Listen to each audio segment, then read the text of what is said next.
Hello भाई, तो कैसे हो आप सभी।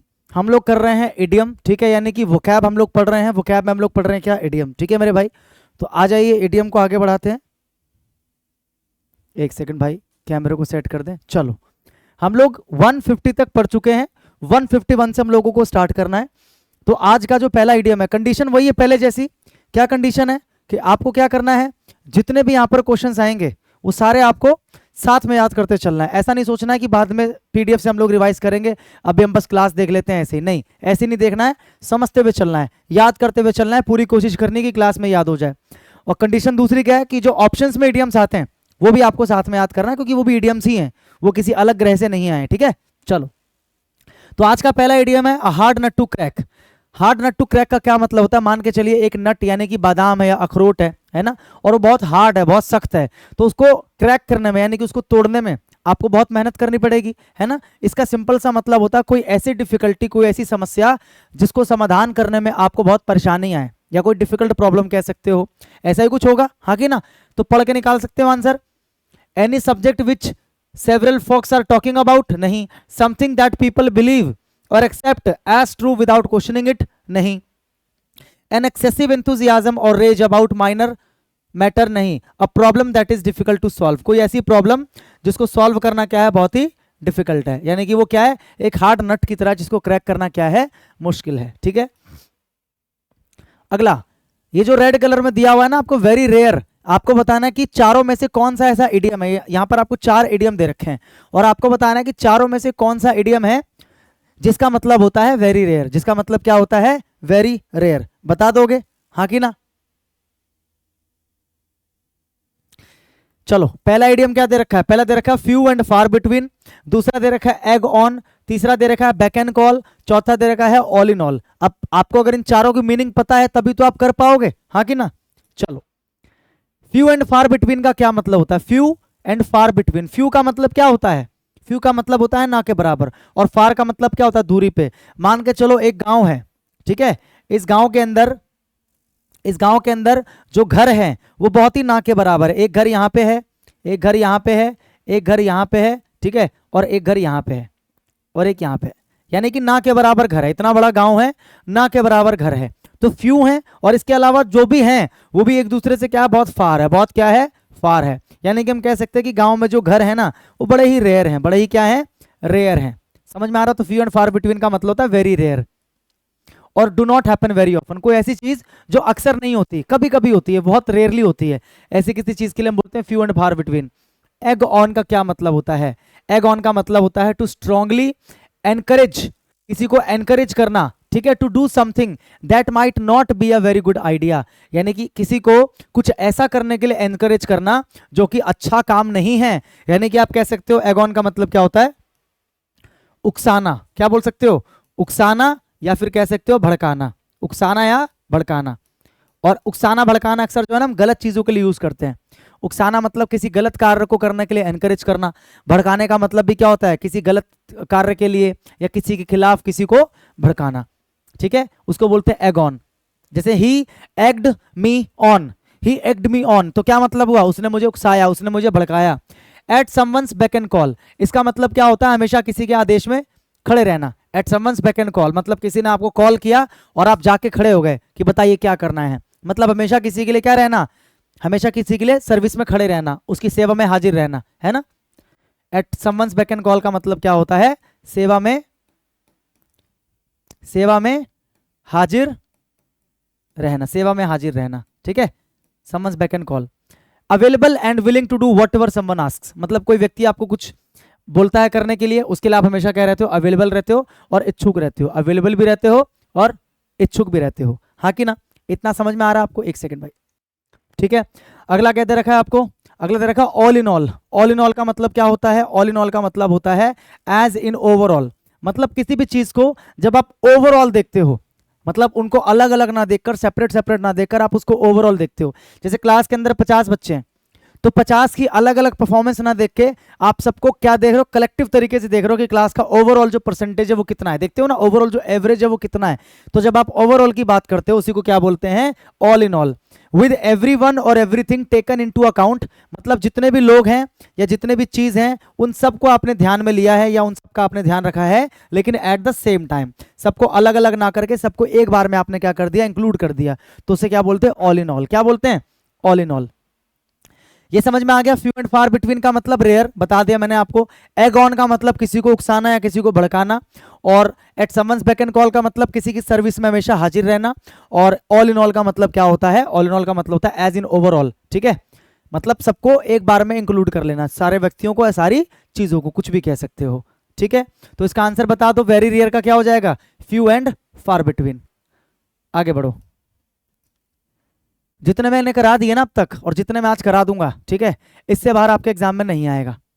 ठीक है, मैं कह रहा हूं तो इस चीज को बिलीव करना, लेकिन कंडीशन वही है कि आपको सब याद करना है, कुछ भी छोड़ना नहीं है। अब जैसे पिछली स्लाइड में मैंने आपको 4 इडियम समझाए, तो चारों याद करोगे ना। ऐसा थोड़ी कि ये आंसर है तो इसी को याद कर लोगे, बाकी तीनों क्या है, ये भी तो इडियम्स ही हैं, ये थोड़ी ना वन वर्ड है।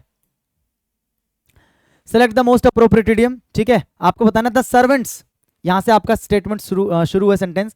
द सर्वेंट्स नो, सर्वेंट्स जो है वो जानते हैं, क्या जानते हैं, the secrets of the family. Servants जो है फैमिली के सीक्रेट्स को जानते हैं। दे आर वर्किंग फॉर, मतलब जिस फैमिली के लिए वो नौकर काम कर रहे हैं उस फैमिली के सीक्रेट्स को वो जानते हैं। तो अगर सीक्रेट्स को जानते हैं, इसका मतलब वो इनमें से किस चीज की बात कर रहे हैं, मतलब इन चारों में से कौन सा ऐसा इडियम है जिसका मीनिंग कहीं ना कहीं क्या निकलेगा, सीक्रेट, है ना, या फिर कह सकते हो डिटेल जानकारी, कुछ भी। पढ़ते हैं एक बार चारों जो इडियम है इनकी मीनिंग समझते हैं। तो पहला आपको दे रखा है ins and outs. Ins and outs का मतलब क्या होता है, पूर्ण जानकारी। क्या होता है, पूर्ण जानकारी। जब आप बोलते हो ना किसी को कि मुझे घटना का इन्स एंड आउट्स बता, मतलब अंदर से क्या है और बाहर से क्या है मुझे पूरा बता, इन्स एंड आउट्स, यानी कि जैसा अंदर से है वो पूरा बता, जैसा बाहर से वो पूरा बता, मतलब मुझे पूरी जानकारी चाहिए। ऐसा नहीं कि सिर्फ अंदर अंदर की बात बता रहा, नहीं बाहर की भी बात, यानी कि इन्स एंड आउट्स पूरा जानना है मुझे।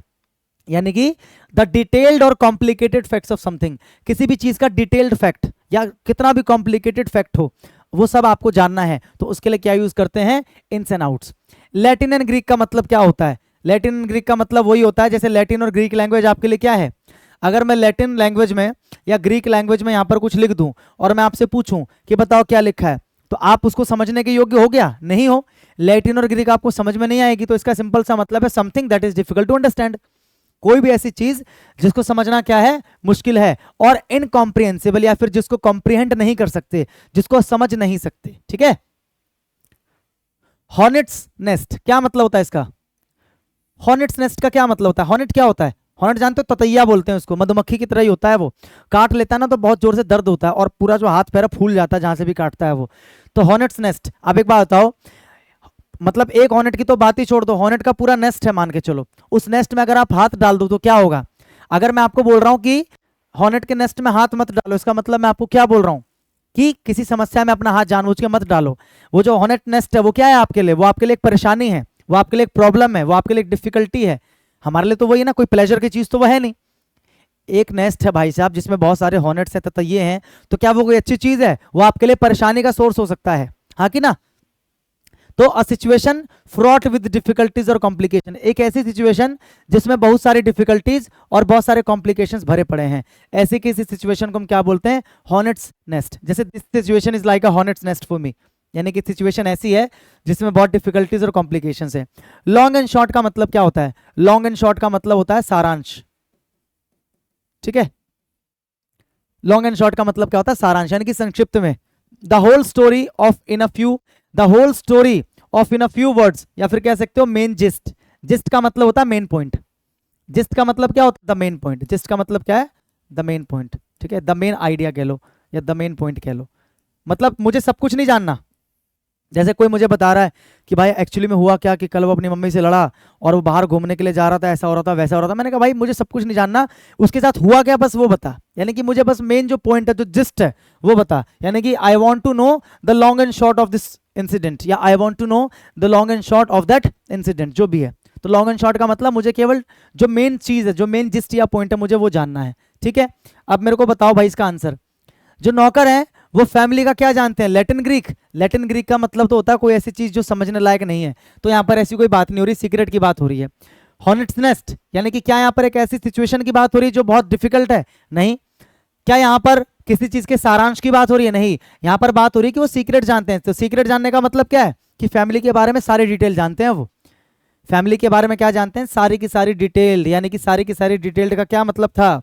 अभी आपने पढ़ा द डिटेल्ड और कॉम्प्लिकेटेड फैक्ट्स, मतलब ऐसे फैक्ट्स जो बिल्कुल डिटेल में है या जो कॉम्प्लिकेटेड है, तो उन्हीं की तो बात हो रही है। तो आंसर क्या आ जाएगा इसका? Ins and outs. Ins and outs, ठीक है। आगे बढ़े, आ जाओ।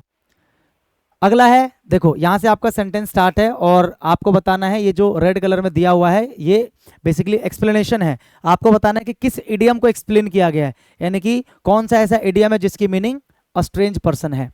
तो a one man, a scarlet man, queer fish या स्ट्रॉ मैन। तो the correct answer is queer fish. बाकी इडियम नहीं है इसमें, एक ही इडियम है क्वेयर फिश। क्वेयर फिश का मतलब क्या होता है? अजीबोगरीब इंसान। एक इडियम है क्वेयर फिश, इसका मतलब अजीबोगरीब इंसान जो स्ट्रेंज है। फॉलन फ्लैट, ये तो इस तरीके से दे रखा है ना टेंस को चेंज करके, जो असल में जो इडियम होता है वो क्या होता है? Fall flat. क्या होता है? Fall flat. क्योंकि जो इडियम्स होते हैं वो तो भैया प्रेजेंट में होते हैं ना, वर्ब की फर्स्ट फॉर्म उनमें यूज की जाती है अगर है तो फॉल फ्लैट इसका मतलब क्या होता है? कि कोई चीज जो है ना वो बिना प्रभाव के ही खत्म हो गई। मतलब आपने कोई चीज करी, आपने कोई एक्टिविटी करी या आपने कोई भी काम किया, लेकिन उसका कोई इंपैक्ट नहीं आया। मतलब जो इंपैक्ट आप लाना चाह रहे थे या जो प्रभाव आप छोड़ना चाह रहे थे या किसी को इंप्रेस करना चाह रहे थे, वो चीज हुआ ही नहीं। यानी कि आपका जो काम था, आपकी जो एक्टिविटी थी, इट फेल फ्लैट, मतलब उसका कोई प्रभाव नहीं निकला। तो क्या हो जाएगा? To do something ultimately to fail और बी इनइफेक्टिव, यही है। मतलब आपने कुछ किया लेकिन वो काम फेल हो गया या वो इनइफेक्टिव हो गया, मतलब उसका कोई इफेक्ट नहीं नजर आया। टू रिजॉल्व या to fall on the ground, नहीं। आंसर क्लियर हो गया। Select the most appropriate idiom for the given situation. एक सिचुएशन है मेरे भाई, यहां से सेंटेंस स्टार्ट है और यहां पे खत्म है। सिचुएशन है, पढ़ो इसको। Mayank was speaking a lot about honesty. Mayank जो है बहुत ज्यादा ऑनेस्टी के बारे में बात कर रहा था। But when Rita reminded him about the money paid to him, लेकिन जब रीता ने उसको याद दिलाया कि भैया मैंने तुझे कुछ पैसे दिए थे काम के लिए, लेकिन तूने मेरा काम नहीं करा, so he behaved cowardly and left the place.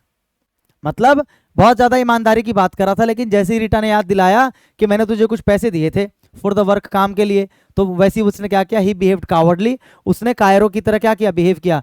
यहां पर ग्रामेटिकली एरर है, ही बिहेव्ड कावर्डली नहीं होगा, ही behaved in a cowardly manner, in a cowardly manner, ठीक है। क्योंकि यहां पर एडवर्ब चाहिए हमें। क्या चाहिए हमें? एडवर्ब। कावर्डली एक एडजेक्टिव होता है, हमें क्या चाहिए? एडवर्ब चाहिए। He behaved in a cowardly manner and left the place, मतलब कायरो की तरह उसने बिहेव किया और कायरो की तरह दुम दबा के वहां से भाग गया। दुम दबा के, सुना होगा ना आपने, दुम दबा के भाग जाना। तो दुम दबा के भाग जाने का क्या मतलब होता है? दुम दबा के भाग जाने का मतलब होता है क्या? डर के भाग जाना, है ना, या एम्बेरस होके भाग जाना। बहुत ज्यादा लज्जित हो गया आप किसी जगह पे, आपको बहुत ज्यादा किसी ने एम्बेरस कर दिया, तो आप क्या करोगे? चुपचाप दुम दबा के निकल लोगे। बोलते ना कि चुपचाप दुम दबा के निकल ले, है ना, यानी कि डर के भाग ले। तो वही काम तो इसने किया है। तो उसके लिए कौन सा इडियम हो सकता है? Flog a dead horse, gild the pill, fall flat या going with his tail between his legs. तो आपने पकड़ लिया होगा आंसर, इसलिए मैं पहले ही समझा देता हूं ताकि आप आंसर पकड़ लो। Going with his tail between his legs, यानी कि कोई अगर अपनी टेल को, यानी कि पूंछ को टांगों के बीच में दबा के जा रहा, तो हम बोलते हैं ना दुम दबा के, तो दुम का मतलब पूंछी तो होता है, तो दुम दबा के निकलना मतलब डर के निकलना, कायरों की तरह निकलना, ये मीनिंग होता है। बाकी की मीनिंग एक बार समझ लेते हैं, आ जाओ। Flogging a dead horse, flog या फ्लॉगिंग कह लो या फ्लॉग कह लो, flog a dead horse. Flog का मतलब क्या होता है? चाबुक से मारना। कभी आप तांगे पे बैठे होगे, घोड़ा गाड़ी जिसको बोलते हैं, तो उसमें क्या होता है? जो घोड़ा गाड़ी चलाने वाला व्यक्ति होता है वो क्या करता है? जैसी घोड़े की स्पीड कम होती है वो उसको चाबुक से मारता है और फटाफट से घोड़ा क्या करता है? भागता है। लेकिन मान के चलो घोड़ा जो वो डेड है, मरा हुआ घोड़ा है, और आप उसको फ्लॉग यानी कि चाबुक से मार रहे हो, तो कितना ही चाबुक से मार लो, क्या वो उठ के भागने लगेगा? नहीं। यानी कि आप किसी ऐसे डायरेक्शन में, किसी ऐसे काम में अपनी एनर्जी वेस्ट कर रहे हो, चाबुक मार रहे हो मतलब अपनी एनर्जी वेस्ट कर रहे हो, अपना एफर्ट वेस्ट कर रहे हो, जिसका कोई फायदा नहीं होगा आपको, है ना। तो किसी ऐसे काम में अपनी एनर्जी या टाइम वेस्ट करना जिसका कोई फल आपको नहीं मिल सकता। A particular effort is futile, मतलब आपके द्वारा किया गया कोई भी एफर्ट जो क्या है? फ्यूटाइल। फ्यूटाइल का मतलब क्या होता है? व्यर्थ। अगर आपका कोई एफर्ट है जो वेस्ट हो गया, तो उसके लिए आप क्या बोल सकते हो? कि I was flogging a dead horse. मतलब इसका मतलब क्या हुआ? कि मैं जो है ना एक ऐसे काम में अपने एफर्ट को लगा रहा था जिसमें कोई फायदा नहीं होने वाला था। या फिर कह सकते हो to waste effort on something, किसी ऐसी चीज पे अपने एफर्ट को वेस्ट करना, when there is no chance of succeeding, जब सक्सेस होने के कोई भी चांस नहीं है। ठीक है, ग्लाइडिंग द पिल, ग्लाइडिंग कह लो, ग्लाइड कह लो, ग्लाइडिंग द पिल का मतलब होता है to make something unappealing look more attractive. मतलब किसी ऐसी चीज को जो अनअपीलिंग है, अनअपीलिंग का मतलब क्या है, जो आकर्षित नहीं है, जो अपीलिंग नहीं है, उसको क्या बोलते हैं, अनअपीलिंग।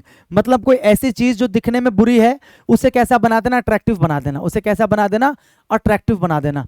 समझ में आ रहा है कि नहीं आ रहा है? फॉर एग्जाम्पल जैसे बोल सकते हो कोई भी एक वस्तु है जिसको पहले लोग देख रहे हैं तो उससे घृणा कर रहे हैं कि यार ये क्या बकवास चीज है, इसको देख के घृणा हो रही है, लेकिन किसी व्यक्ति ने क्या किया, उसको साफ सुथरा करके, उसको अच्छा सा शेप देके, उसको बिल्कुल चमका दिया, और अब वो क्या बन गया, अट्रैक्टिव। यानी कि ऐसी किसी चीज को उसने अट्रैक्टिव बना दिया जो अपीलिंग नहीं था। यानी कि he did what, he glided the पिल। ठीक है, फॉलिंग फ्लैट अभी बढ़ाया था। फॉल फ्लैट का मतलब क्या होता है, बुरी तरीके से फेल हो जाना, कोई प्रभाव ना पड़ना। फेल अटरली यानी कि पूरी तरीके से फेल हो जाना, या फिर कह सकते हो कोलैप्स। कोलैप्स का मतलब क्या होता है, ढह जाना। कोलैप्स का मतलब क्या होता है, ढह जाना। Going with his tails between his legs, असल में जो इडियम क्या होता है, go with one's legs, go with one's legs between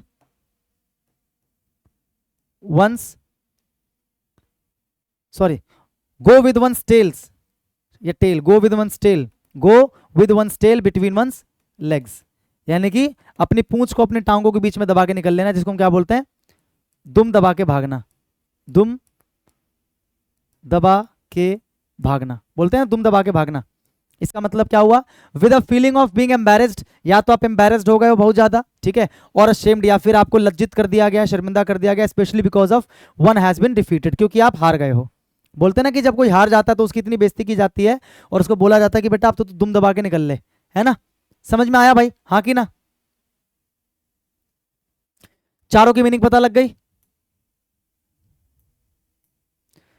have a bash, इसका मतलब क्या होता है, एक इडियम है, इसका मतलब क्या होता है, हैव अ बैश। अगर आप किसी भी चीज के लिए बोलते हो, इसका मतलब होता है to make an attempt. Simple है, कुछ ज्यादा इसमें कलाकारी करनी नहीं है। अगर आप बोल रहे हो कि I am going to have a bash, यानी कि I am going to make an attempt, मैं ऐसे खाली तो नहीं बैठ सकता, I am going to have a bash, ठीक है, यानी कि I am going to make an attempt, sorry. Select the most appropriate idiom for the given situation, यहां से आपकी सिचुएशन जो है मेरे भाई स्टार्ट है, और यहाँ पे सिचुएशन जो है वो खत्म है। पढ़ते हैं इसको। डोंट अनोय और इरिटेट राघव, राघव को अनोय मत करो यानी कि परेशान मत करो, इरिटेट यानी कि चिढ़ाओ मत, अदरवाइज वरना he will oppose our proposal, वो हमारे प्रपोजल को क्या कर देगा, अपोज कर देगा, मतलब हमारे प्रपोजल को एक्सेप्ट नहीं करेगा बल्कि उसका विरोध करेगा इन द मीटिंग। कि राघव को चिढ़ाओ मत, राघव को परेशान मत करो, वरना मीटिंग में वो क्या करेगा, हमारे प्रपोजल को एक्सेप्ट ना करके बल्कि उसको उसका विरोध करेगा। ठीक है, तो क्या होगा, pass the buck, pour oil on troubled water, rub in the wrong way, या लूज द ग्राउंड। चारों इडियम बड़े ही जबरदस्त, और चारों की मीनिंग आपको पता होनी चाहिए क्योंकि एग्जाम में आए हुए सारे के सारे इडियम्स हैं। तो पहला है पास द बक, दूसरा है पोर ऑयल ऑन ट्रबल्ड वाटर, तीसरा रब इन द रॉन्ग वे, और चौथा लूज द ग्राउंड। ये चार इडियम्स हैं। ठीक है मेरे भाई, आ जाओ समझते हैं एक करके। पहला है पास द बक।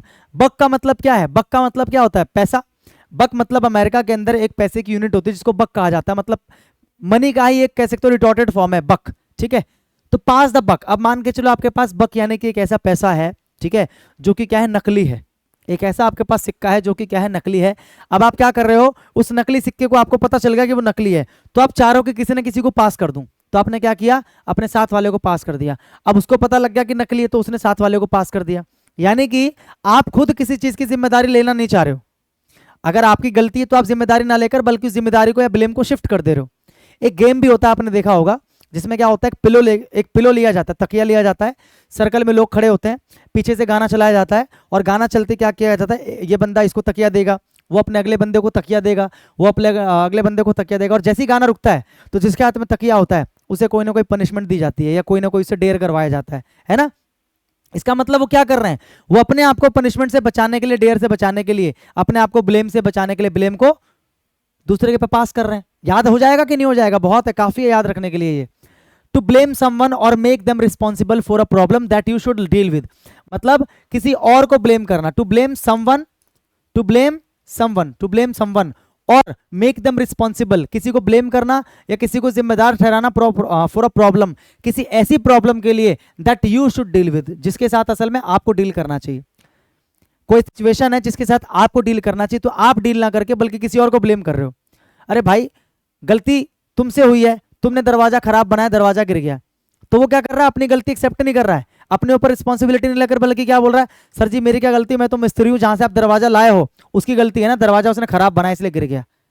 अब दरवाजे वाले के पास गए, वो बोलता है सर जी मेरी क्या गलती, जहां से मैं लोहा लाया था, जहां से मैं लोहा ला के दरवाजा बनाया, तो लोहे की गलती है ना, जो लोहे की कंपनी जिससे मैंने लोहा लिया है उनकी गलती है। वहां पहुंच गया, वो कहता है हमारी क्या गलती, जमीन की गलती है।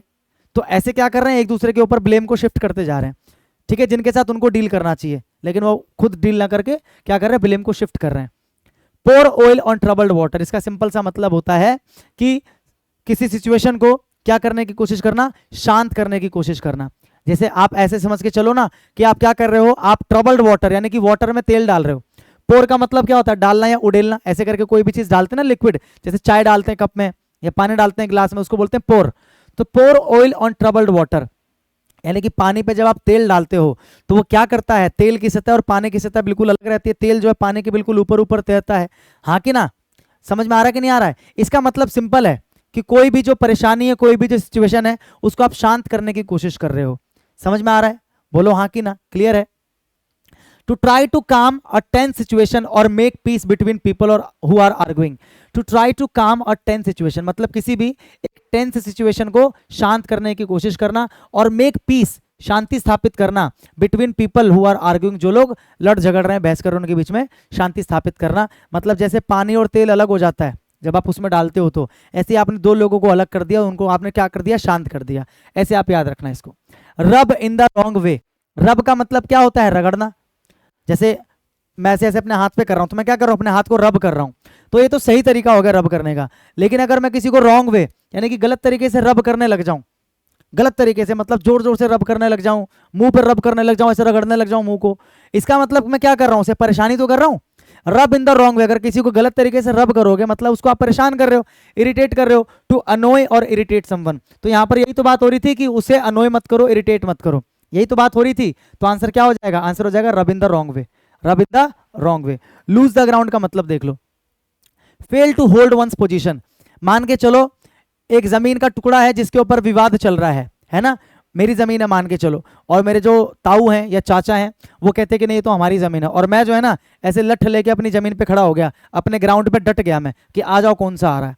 वो सामने से क्या हो गया, 10 बंदे लेके आ गए, 10 के हाथ में क्या है, बंदूक है, और मेरे पास क्या लाठी है। तो मैं क्या बोलूंगा, भैया मैं तो टहलने आया था, मैं तो जा रहा हूँ।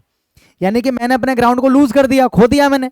अभी तक तो मैं क्या था, खड़ा था उस पर, लेकिन जैसे ही मैंने देखा कि सामने से लोग आ रहे हैं तो आई लॉस्ट माई ग्राउंड। ये तो फर्स्ट फॉर्म है लूज, लेकिन मैं सिचुएशन के हिसाब से बता रहा हूं कि आई लॉस्ट द ग्राउंड। तो लूज द ग्राउंड का मतलब क्या है कि मैंने उस जगह से, या जगह तो खैर इमेजिनरी मैंने बनाई है, आप किसी भी काम से कह सकते हो, किसी भी पावर से कह सकते हो, किसी भी पोजीशन से कह सकते हो, ठीक है। यहां पर ग्राउंड का मतलब एक्चुअल में ग्राउंड नहीं है, ठीक है। लूज द ग्राउंड का मतलब है अपनी पोजीशन को गवा देना, या किसी चीज के ऊपर जो आपका कंट्रोल था उसे गवा देना। जैसे अभी तक मेरा कंट्रोल था लेकिन अब मैंने कंट्रोल गवा दिया। अपनी पोजीशन को गवा देना, पावर को गवा देना, कंट्रोल को गवा देना, उसको बोलते हैं lose the ground. Fail to hold one's position, अपनी पोजीशन को होल्ड ना कर पाना, गवा देना, या कह सकते हो फॉल बिहाइंड, मतलब किसी के पीछे हो जाना। अभी तक आप आगे थे लेकिन अब आप उसके पीछे हो गए, यानी कि यू लॉस्ट द ग्राउंड। या डिटेरियोरेट का मतलब क्या होता है, स्थिति का धीरे धीरे बिगड़ते जाना, खराब होते जाना, उसको बोलते हैं लूज द ग्राउंड। चारों की मीनिंग पता लग गई, कोई डाउट तो नहीं है, ठीक है। Select the most appropriate idiom for the given statement. ये रहा स्टेटमेंट। डूइंग थिंग्स इन अ हरी मतलब चीजों को जल्दी जल्दी में करना, does not give fruitful result, इससे आपको जो मनचाहा रिजल्ट है वो नहीं मिलेगा। अगर आप चीजों को जल्दी जल्दी में करोगे तो आपको मनचाहा रिजल्ट नहीं मिलेगा, जिसको बोलते हैं ना जल्दी का काम शैतान का। तो उसके लिए एक फ्रेज होता है, हेस्ट इज वेस्ट। इसका मतलब क्या होता है, जल्दी का काम शैतान का। सुना होगा ना आप लोगों ने, यानी कि जल्दी में किए हुए काम अक्सर क्या होते हैं, बिगड़ जाते हैं, खराब हो जाते हैं। तो हेस्ट का मतलब क्या होता है, किसी काम को जल्दी में करना या जल्दीबाजी। हेस्ट का मतलब क्या होता है, जल्दी या जल्दीबाजी। और वेस्ट का मतलब क्या होता है, बर्बाद, यानी कि जल्दीबाजी में किया हुआ काम अक्सर बर्बाद होता है। तो वही कह रहा है कि जल्दीबाजी में करोगे तो कोई रिजल्ट नहीं मिलेगा। लेकिन और भी तो 3 इडियम हैं, आ जाओ। पहला, नथिंग सक्सीड्स लाइक सक्सेस, मतलब सक्सेस की तरह बाकी कोई ऐसी चीज नहीं है जो सक्सीड कर सके। जाहिर सी बात है, अगर कोई चीज सक्सेस है यानी कि वो सक्सीड कर चुकी है।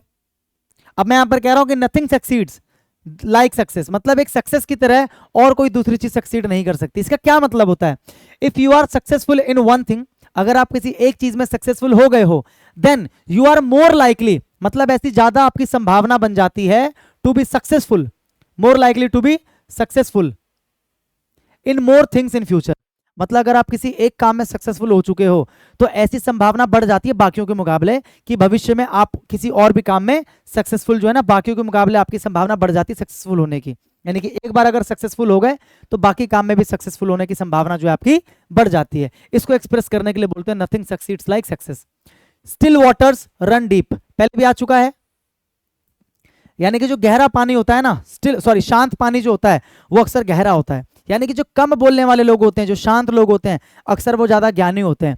ऐसा हम जब दर्शाना चाहें तो हम इस वाले फ्रेज को यूज करेंगे। पीपल हु आर क्वाइट और शाई, जो लोग चुप रहते हैं या जो लोग शाई किस्म के होते हैं, थोड़े से शर्माने वाले होते हैं, are often very intelligent and interesting, वो असल में बड़े इंटेलिजेंट और इंटरेस्टिंग होते हैं।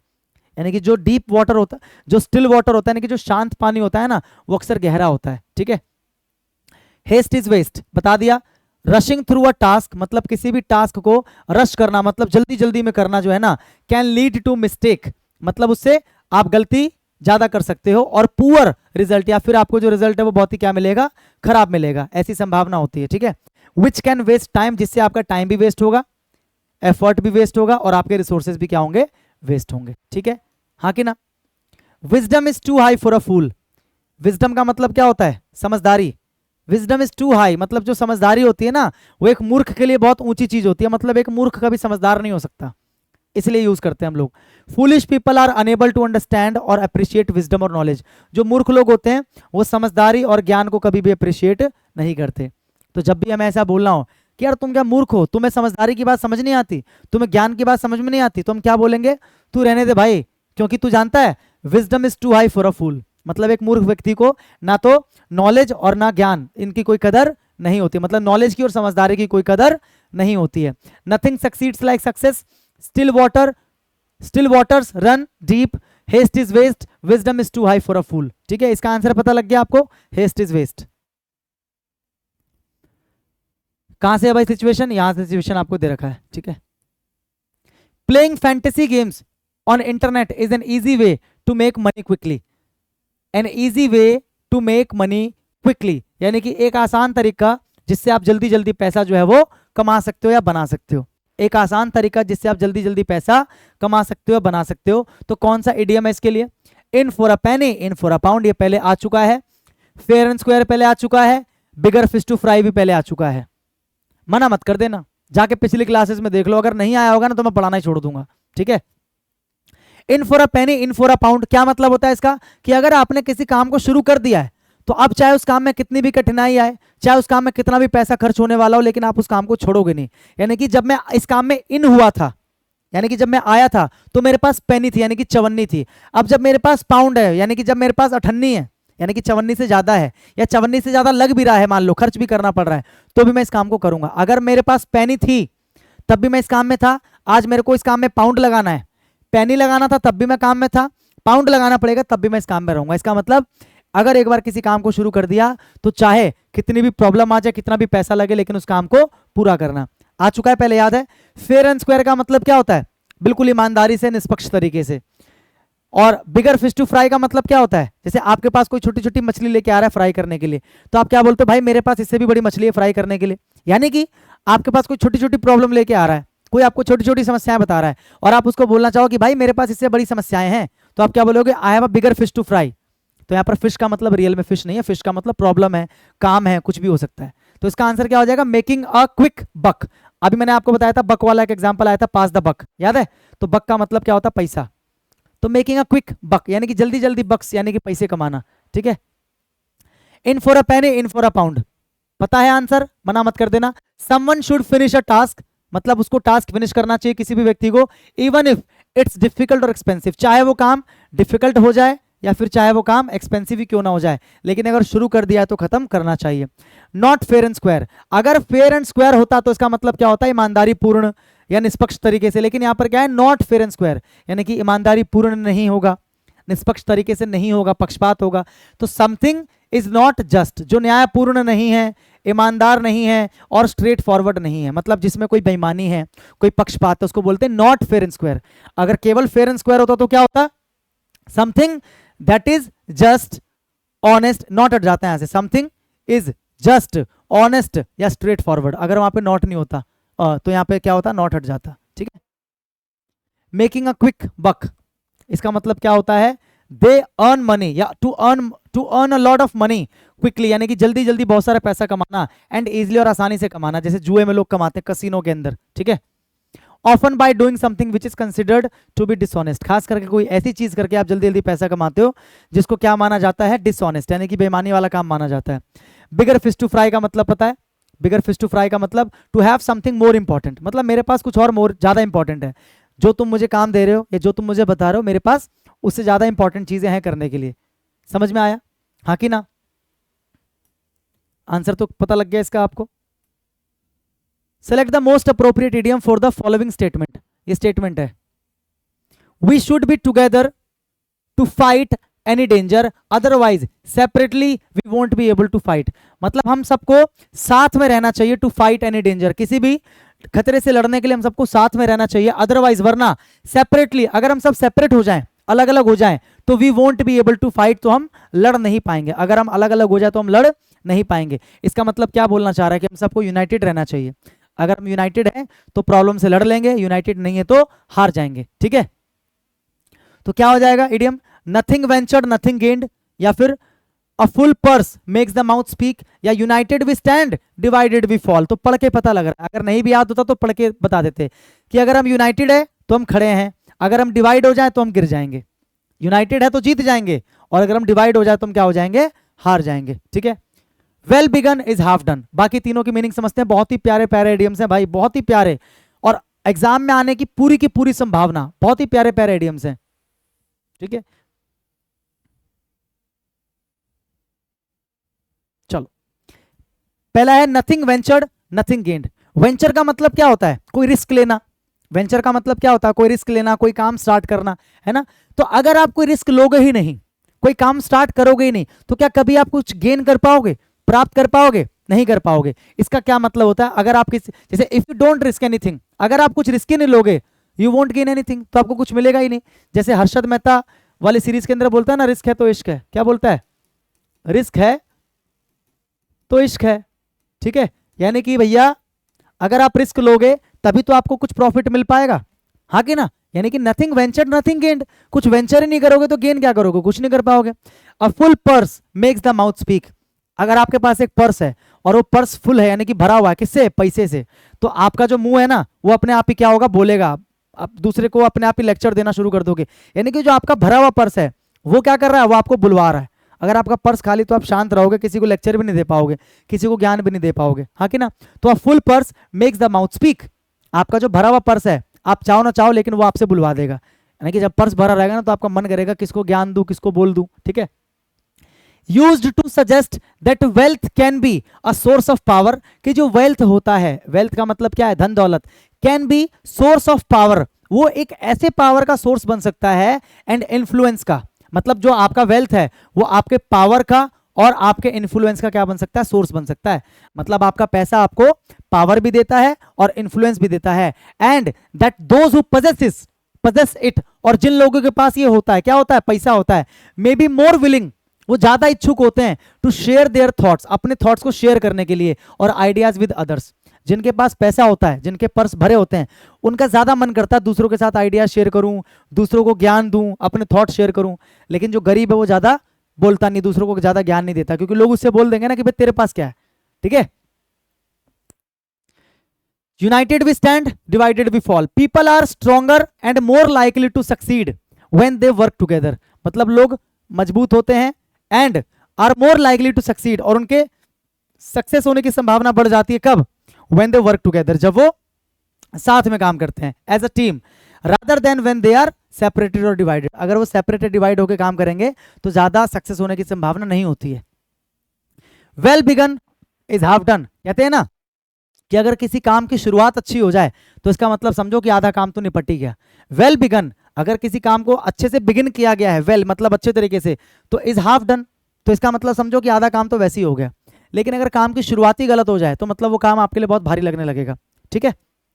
Beginning a project well makes it easier to do the rest. मतलब अगर आप एक प्रोजेक्ट को बिगिन करते हो वेल, अच्छी तरीके से, तो आपके लिए क्या होता है, बाकी का जो काम है वो आपके लिए क्या हो जाता है, आसान हो जाता है। इसलिए हम बोलते हैं well begun is half done. ठीक है, कितने प्यारे प्यारे इडियम्स थे।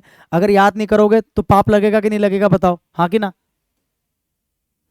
Select the most appropriate idiom for the underline segment in the following sentence. ये रहा भाई सेगमेंट, ये रहा, आ जाओ। रोहित इज वेरी मिस्चीवियस, यानी कि शरारती। मिस्चीवियस का मतलब क्या होता है, शरारती।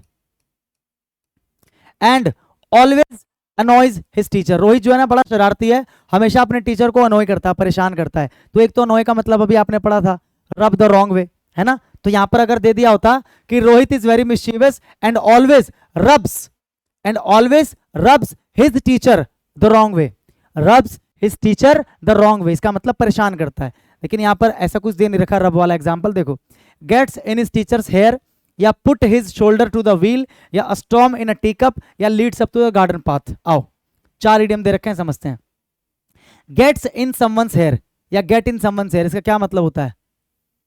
गेट इन समवंस हेयर, आप एक बात बताओ मुझे, जैसे आपका जो हाथ है उसको आप क्या करते हो, किसी के बालों में कर दे, किसी के बालों में घुसा देते हो। गेट इन का मतलब क्या होता है, घुसना या घुसाना। आपके हाथ जो है किसी के बालों में घुस गए और आपने उसके बालों को पकड़ लिया, मतलब आप उसे क्या कर रहे हो, चुड़ाई तो रहे हो, परेशानी तो कर रहे हो। आप उसके बाल पकड़ लिया आपने, उसके बालों में आपने अपना हाथ घुसेड़ दिया, मतलब आप उसे क्या कर रहे हो, अनोय कर रहे हो। To annoy someone and be nuisance. Nuisance का मतलब क्या होता है, नाक में दम।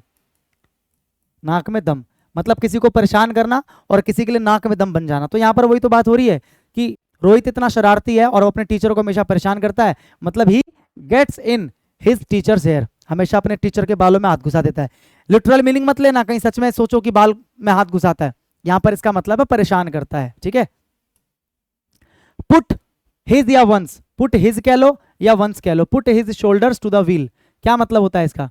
पुट वंस शोल्डर्स मतलब अपने कंधे जो है, व्हील, व्हील का मतलब क्या होता है, पहिया, अपने कंधे को पहिए में लगाना। मान लो किसी ट्रैक्टर का या मान के चलो तांगे का जो पहिया गड्ढे में फंस गया है और आप क्या कर रहे हो, अपना कंधा पहिए पे लगा के आप उसको निकालने की कोशिश कर रहे हो, जैसे सुल्तान मूवी के अंदर सलमान भाई निकालते हैं, है ना। इसका मतलब क्या है, आप किसी काम की शुरुआत कर रहे हो, कैसे, with hard work. To begin to work very hard मतलब हार्ड वर्क करने की शुरुआत कर देना। अगर आप पहिए में अपना कंधा लगा के उसको उठाने की कोशिश कर रहे हो, if you are putting your shoulders to the wheel, इसका मतलब आप किसी काम की शुरुआत कर रहे हो with a lot of hard work. याद रह जाएगा कि नहीं रह जाएगा, जैसे समझा रहा हूं वैसे अगर आपने सुन लिया अच्छे से तो आपको याद रह जाएगा। अ storm in a tea cup, ये पहले भी आ चुका है, इसका क्या मतलब होता है, छोटी सी बात पे बड़ा बवाल।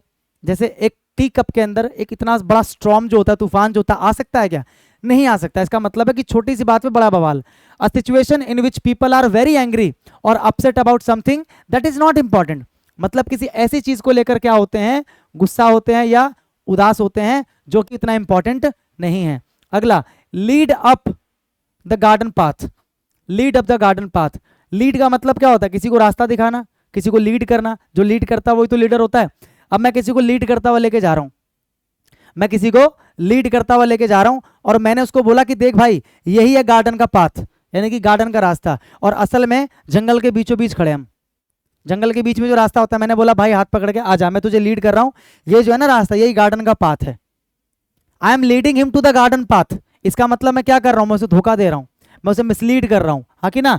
तो to deceive someone, to deceive someone या फिर कह सकते हो टू मिसलीड समवन, किसी को मिसलीड करना या किसी को डिसीव करना by making them believe something which is not true, मतलब किसी ऐसे व्यक्ति को किसी ऐसी चीज पर विश्वास दिला देना जो कि वास्तविक है ही नहीं, है ना। जैसे कि आप किसी को यकीन दिला देते हो कि ये जो जमीन का टुकड़ा है मेरा है, मेरे दादाजी ने सन 1947 में खरीदा था अंग्रेजों से, तो जमीन का टुकड़ा मेरा है और आप एक काम करो मुझे 5 लाख रुपए दे दो, जमीन ले लो।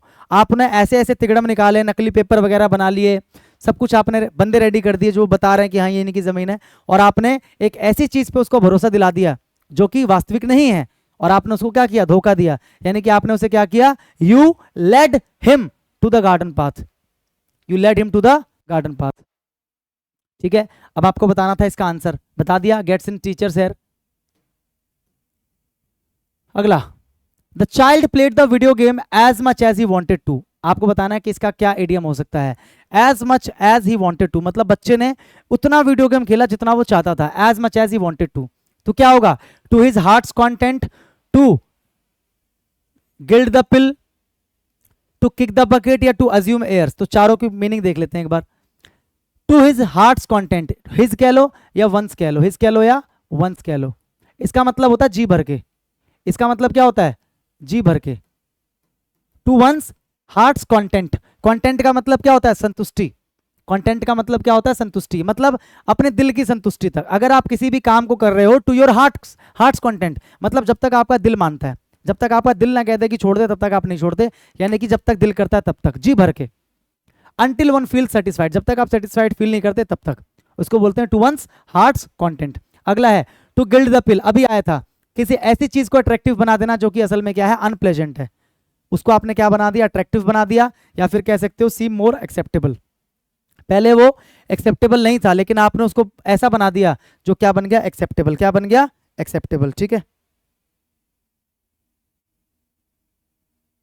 क्लियर है भाई? एक सेकेंड, चलो अगला क्या है? टू किक द बकेट, इसका क्या मतलब होता है? किक द बकेट का मतलब होता है टू डाई। आपने रास्ते में जाते हुए बकेट देखा, आपने बकेट को किक कर दिया और आप मर गए। अब आप कहोगे सर जी ये क्या बात हुई? क्योंकि इस बकेट के अंदर एक अजगर बैठा हुआ था, और जैसे ही आपने किक किया वो अजगर निकला, उसने आपको फ्लाइंग किस दे दी। ठीक है, तो टू किक द बकेट का मतलब है टू डाई, यानी कि मर जाना। टू अज्यूम एयर्स, इसका क्या मतलब होता है? इसका मतलब होता है हवा में उड़ना। बोलते ना कि ज्यादा हवा में मत उड़ो, हवा में उड़ना, या फिर कह सकते हो भाव खाना। इसका मतलब अपने आप को दूसरों से बड़ा मानना। To behave or think as if one is superior to others, मतलब इस तरीके से बिहेव करना या इस तरीके से कुछ सोचना कि जैसे आप दूसरों से क्या हो? सुपीरियर हो।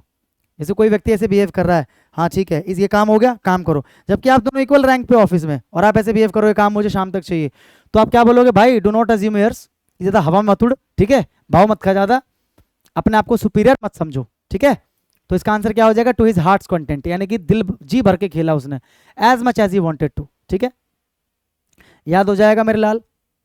अगला, द प्राउड पीपल फॉरगेट, यहां से the proud people forget the fact that the world is tangible. Proud people, तो प्राउड पीपल के लिए कौन सा इडियम हो सकता है? बस इतना बताना है। Hobson's choice, head and shoulders, high and mighty, या हार्ड नोज्ड एटीट्यूड। तो क्या इसका करेक्ट आंसर होगा? आ जाओ। हॉब्सन्स चॉइस का क्या मतलब होता है? हॉब्सन्स चॉइस का मतलब होता है, जैसे देखो दो तरह के चॉइस होते हैं। मैंने बोला कि एक वस्तु ए है, एक वस्तु बी है, तो इसमें से या तो आप ये ले सकते हो या तो ये ले सकते हो, मतलब आपके पास दो चीजें हैं और दोनों में से आपको एक चुनना है, तो ये एक अलग तरह का ऑप्शन हो गया। और मैंने बोला कि आपके पास चीज एक ही है, तो आपके पास दो विकल्प होंगे। अब क्या? अभी आपके पास दो विकल्प यानी कि दो चीजें हैं, और अब अगर एक ही चीज है तो आपके पास दो विकल्प है कि या तो लो या तो मत लो। तो इसको बोलते हैं हॉब्सन्स चॉइस। क्या बोलते हैं? हॉब्सन्स चॉइस, कि मतलब आपके पास एक ही चीज है, भाई हमारे पास एक ही रूम है, या तो लो या मत लो। समझ में आ रहा है कि नहीं आ रहा? यही वाला रूम है, मतलब तुम्हारे पास तो चॉइस ही नहीं है दो रूम्स की कि ये लूं या ये लूं, है ही एक। अब तुम्हारी मर्जी, हाँ करो ना करो, मतलब Hobson's choice. A choice of taking what is available और नथिंग एट ऑल। भैया एक ऐसी चॉइस कि या तो आप ले लो जो कि अवेलेबल है, या फिर क्या करो? कुछ भी मत लो, जो है वो ले लो या फिर जो कुछ भी मत लो, इसका मतलब। ठीक है, हेड एंड शोल्डर्स का मतलब क्या होता है? हेड एंड शोल्डर्स अबव का मतलब होता है a lot better than somebody.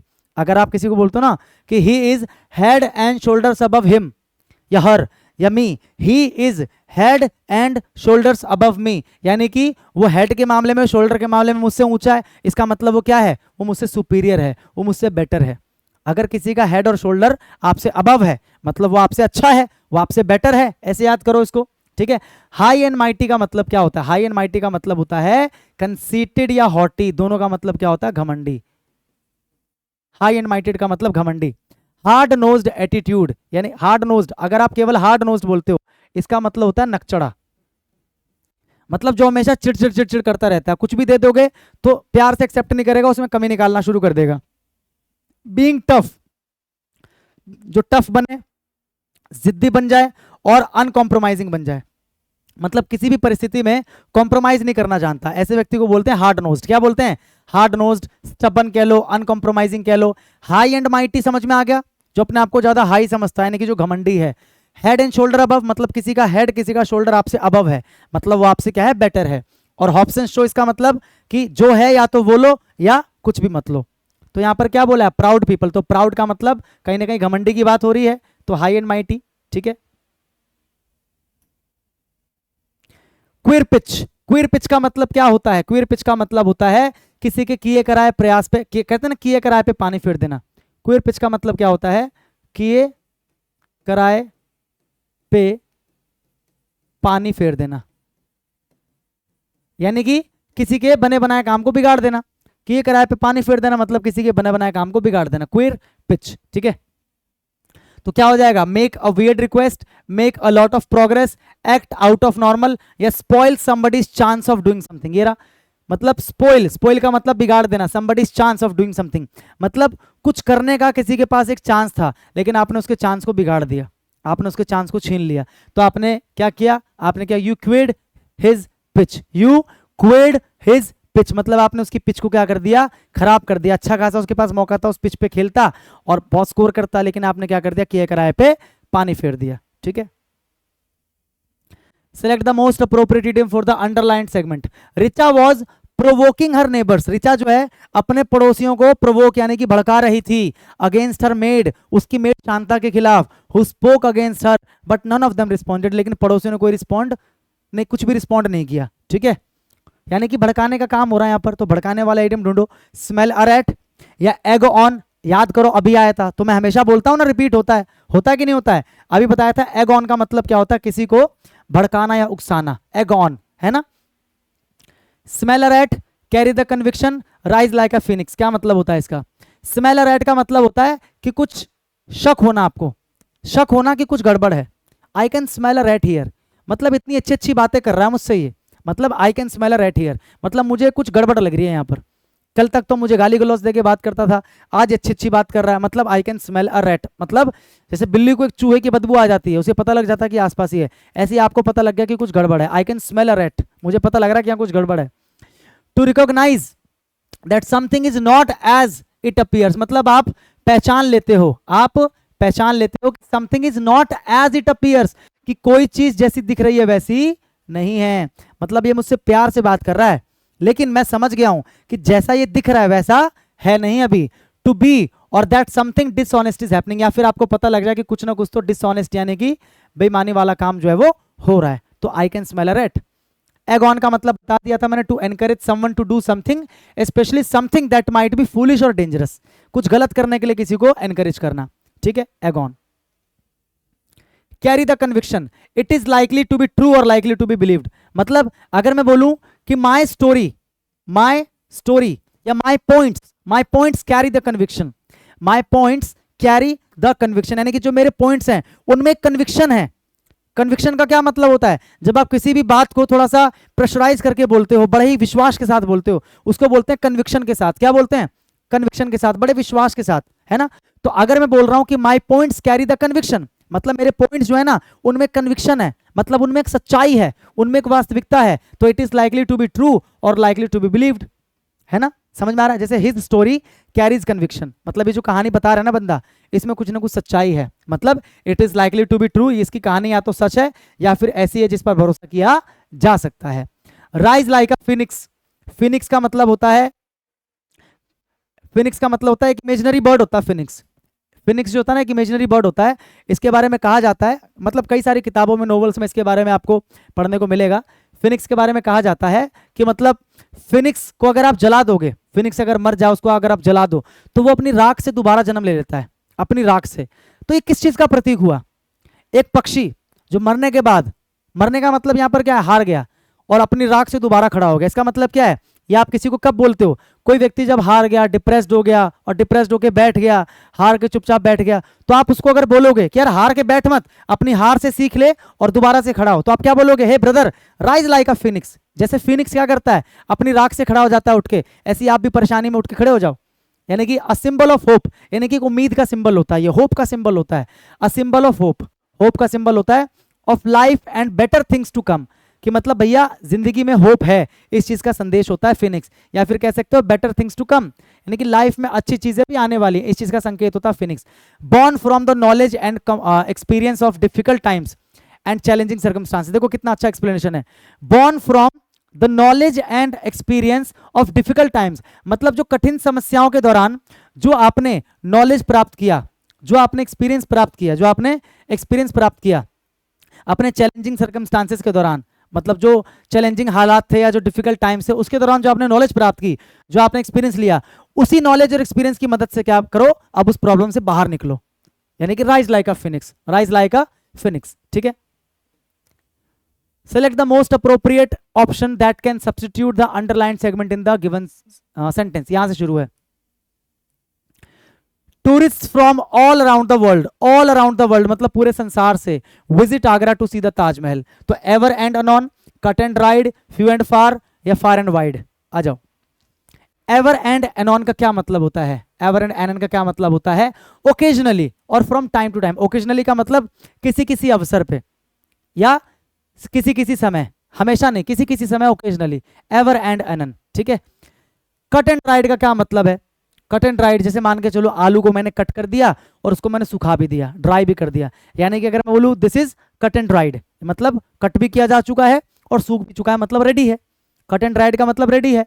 Of a situation completely settled, इसका मतलब क्या होता है? एक सिचुएशन जो कि पूरी तरीके से सेटल हो चुकी है, यानी कि the situation is cut and ride, इसका मतलब सिचुएशन जो है वो सेटल हो चुकी है। कट एंड राइड यानी कि कट भी चुका है, सूख भी चुका है, यानी कि कंप्लीट हो चुका है, फिनिश हो चुका है, सेटल हो चुका है। अभी बताया था फ्यू एंड फार, आया था पीछे, मतलब फ्यू एंड फार का मतलब क्या होता है? वेरी रेयर, बताया था ना, गांव वाला एग्जांपल देके, यानी कि अनकॉमन कह सकते हो, अनयूजुअल कह सकते हो, स्पेरेडिक कह सकते हो, या फिर क्या बोल सकते हो? रेयर। क्या बोल सकते हो? रेयर। ठीक है, एक्सेट्रा। फार एंड वाइड का मतलब क्या होता है? फार का मतलब क्या होता है? दूर, एंड वाइड का मतलब क्या होता है? चौड़ा। तो मतलब काफी दूरी में और काफी चौड़ाई में फैला हुआ अगर कुछ है तो उसे क्या बोलते हैं? फार एंड वाइड। तो यहाँ पर भी तो वही बात हो रही है कि मतलब पूरे संसार के जो लोग हैं वो आते हैं, मतलब दूर दूर से लोग आते हैं, मतलब लोग फैले हुए हैं, दूर दूर से लोग आते हैं। तो एवर एंड एनॉन तो हो नहीं सकता क्योंकि इसका मतलब होता है कभी कभार, ओकेजनली। कट एंड राइड का मतलब हो नहीं सकता क्योंकि इसका मतलब होता है तैयार या रेडी या सेटल्ड। और ऐसे ही फ्यू एंड फार तो हो नहीं सकता क्योंकि इसका मतलब होता है रेयर। तो इसका एक ही आंसर बचा, वो क्या बचा? फार एंड वाइड। क्योंकि ऑल अराउंड द वर्ल्ड का एक ही मतलब यहां पर निकल रहा है, फार एंड वाइड, यानी कि काफी दूर दूर से और काफी फैले हुए जगह से लोग आते हैं। To great length over great distance, मतलब जब आप ग्रेट लेंथ की बात करते हो या बहुत दूरी की बात करते हो, ओवर ग्रेट डिस्टेंसेस मतलब कोई चीज जो बहुत डिस्टेंस तक फैली है, तो उसके लिए आप क्या यूज करते हो? Far and wide. क्या यूज करते हो? Far and wide. ठीक है, याद रहेगा भाई। Select the most appropriate option to substitute the underline segment in the given sentence. यहां से शुरू है। Teja is a successful businessman, Teja एक सक्सेसफुल बिजनेसमैन है। He always makes hay when the moon shines. असल में एक इडियम होता है, वो क्या होता है? To make hay, to make hay while the sun shines, while the sun shines, ये होता है। इसकी एग्जैक्ट हिंदी जो हम लोगों की भाषा में वो क्या होती है? बहती गंगा में हाथ धोना, बहती गंगा में हाथ धोना, या फिर कह सकते हो मौके पे चौका मारना। मौके पे, जो एग्जैक्ट इसका इडियम का मीनिंग निकलेगा, मौके पे चौका मारना, यानी कि जैसे ही आपको मौका मिला, आपको लगा कि हाँ परिस्थिति ठीक है इस काम को करने लायक, वैसे ही आपने उस काम को कर दिया, उसको बोलते हैं क्या? मौके पे चौका मारना या फिर बहती गंगा में हाथ धोना। टू मेक हे, हे देखो थोड़ा सा इसको वैसे समझते हैं प्रैक्टिकली। हे का मतलब क्या होता है? भूसा। अनाज काटने के बाद जो उसका बचा हुआ हिस्सा होता है उसे हे बोलते हैं। वाइल द सन शाइन्स, यानी कि जब सूरज चमकेगा, जब सूरज निकलेगा, चमकेगा, तब हे को तैयार करो, यानी कि भूसे को तैयार करो, यानी कि सूरज की रोशनी में सूखता है वो, यानी कि मैं सूरज के शाइन करने का इंतजार कर रहा हूं, जैसे शाइन हुआ मैंने हे को फटाफट निकाल कर रख दिया। इसका मतलब क्या हुआ कि जैसी सिचुएशन मुझे लगी कि अप्रोप्रिएट आ चुकी है सिचुएशन, यानी कि मेरे लिए ठीक है, वैसी मैंने वो काम कर दिया, वैसी मैंने वो काम कर दिया। समझ में आया? बहुत सारी ऐसी कंपनीज हैं जो इसी वाले इडियम को अपनी जिंदगी में अप्लाई करके आज की डेट में बहुत बड़ी कंपनीज बन चुकी है। इसका सबसे जो बड़ा एग्जांपल है वो आपके सामने है, पेटीएम और फोन पे। जब लॉकडाउन आया था तो इन कंपनीज ने बहुत सारी नई नई स्ट्रेटेजीज अपनाई और डिजिटल करेंसी को इन्होंने बहुत ज्यादा क्या किया? वो किया, प्रमोट किया डिजिटल, उसको लेन देन को क्या बोलते हैं? अरे लेन देन को क्या बोलते हैं? ट्रांजैक्शन, है ना? तो इसी की वजह से ये कंपनी बहुत बड़ी बन गई। क्यों? उन्होंने क्या किया? मौके पे चौका मार दिया, मौके का फायदा उठा लिया। उन्होंने देखा कि सिचुएशन ठीक है, लोग पैसा लेने देने से डर रहे हैं कि उसमें क्या पता कोरोना का जो वायरस है वो चिपक के ना आ जाए, तो ऑनलाइन ट्रांजैक्शन की जो प्रोसेस उसको बढ़ा दो, यानी कि make hay while the sun shines, make hay while the sun shines, ये हो जाएगा, मौके पे चौका मार देना। ठीक है, select the most appropriate meaning of the given idiom. Having a chip on, having a chip on one's shoulder, इसका क्या मतलब हुआ? इसका मतलब हुआ कि अगर आपके कंधे पे एक चिप है, इसका मतलब क्या है कि आपको मिनट मिनट पे गुस्सा आ जाता है। Having a chip on one shoulders, आपके कंधे पे एक चिप लगी हुई है। क्या लगी हुई है? एक चिप लगी हुई है। चिप जानते हो ना, कोई भी ऐसी मतलब जैसे मेमोरी कार्ड भी एक तरह की चिप है जिसको आप कंप्यूटर में या मोबाइल में क्या करते हो, इंसर्ट करते हो। तो कोई आपके चिप लगी हुई है, ठीक है, और जैसे वो चिप दबती है, गलती से कोई छू लेता है, आपको गुस्सा आ जाता है ना? तो कैसे याद रखोगे? Having a chip on one shoulder, इसका मतलब क्या होता है? Having an unnecessary feeling of guilt या having an irritated and unfriendly attitude. यही है कि हमेशा आप इरिटेटेड फील करते हो और बड़े ही अनफ्रेंडली हो आप दूसरों के साथ, मतलब आपका नेचर फ्रेंडली बिल्कुल भी नहीं है। Having a proud and self centred arrogance या showing great resistance to any adversities, तो इसका क्या हो जाएगा? Having an irritated and unfriendly attitude, यानी कि बहुत जल्दी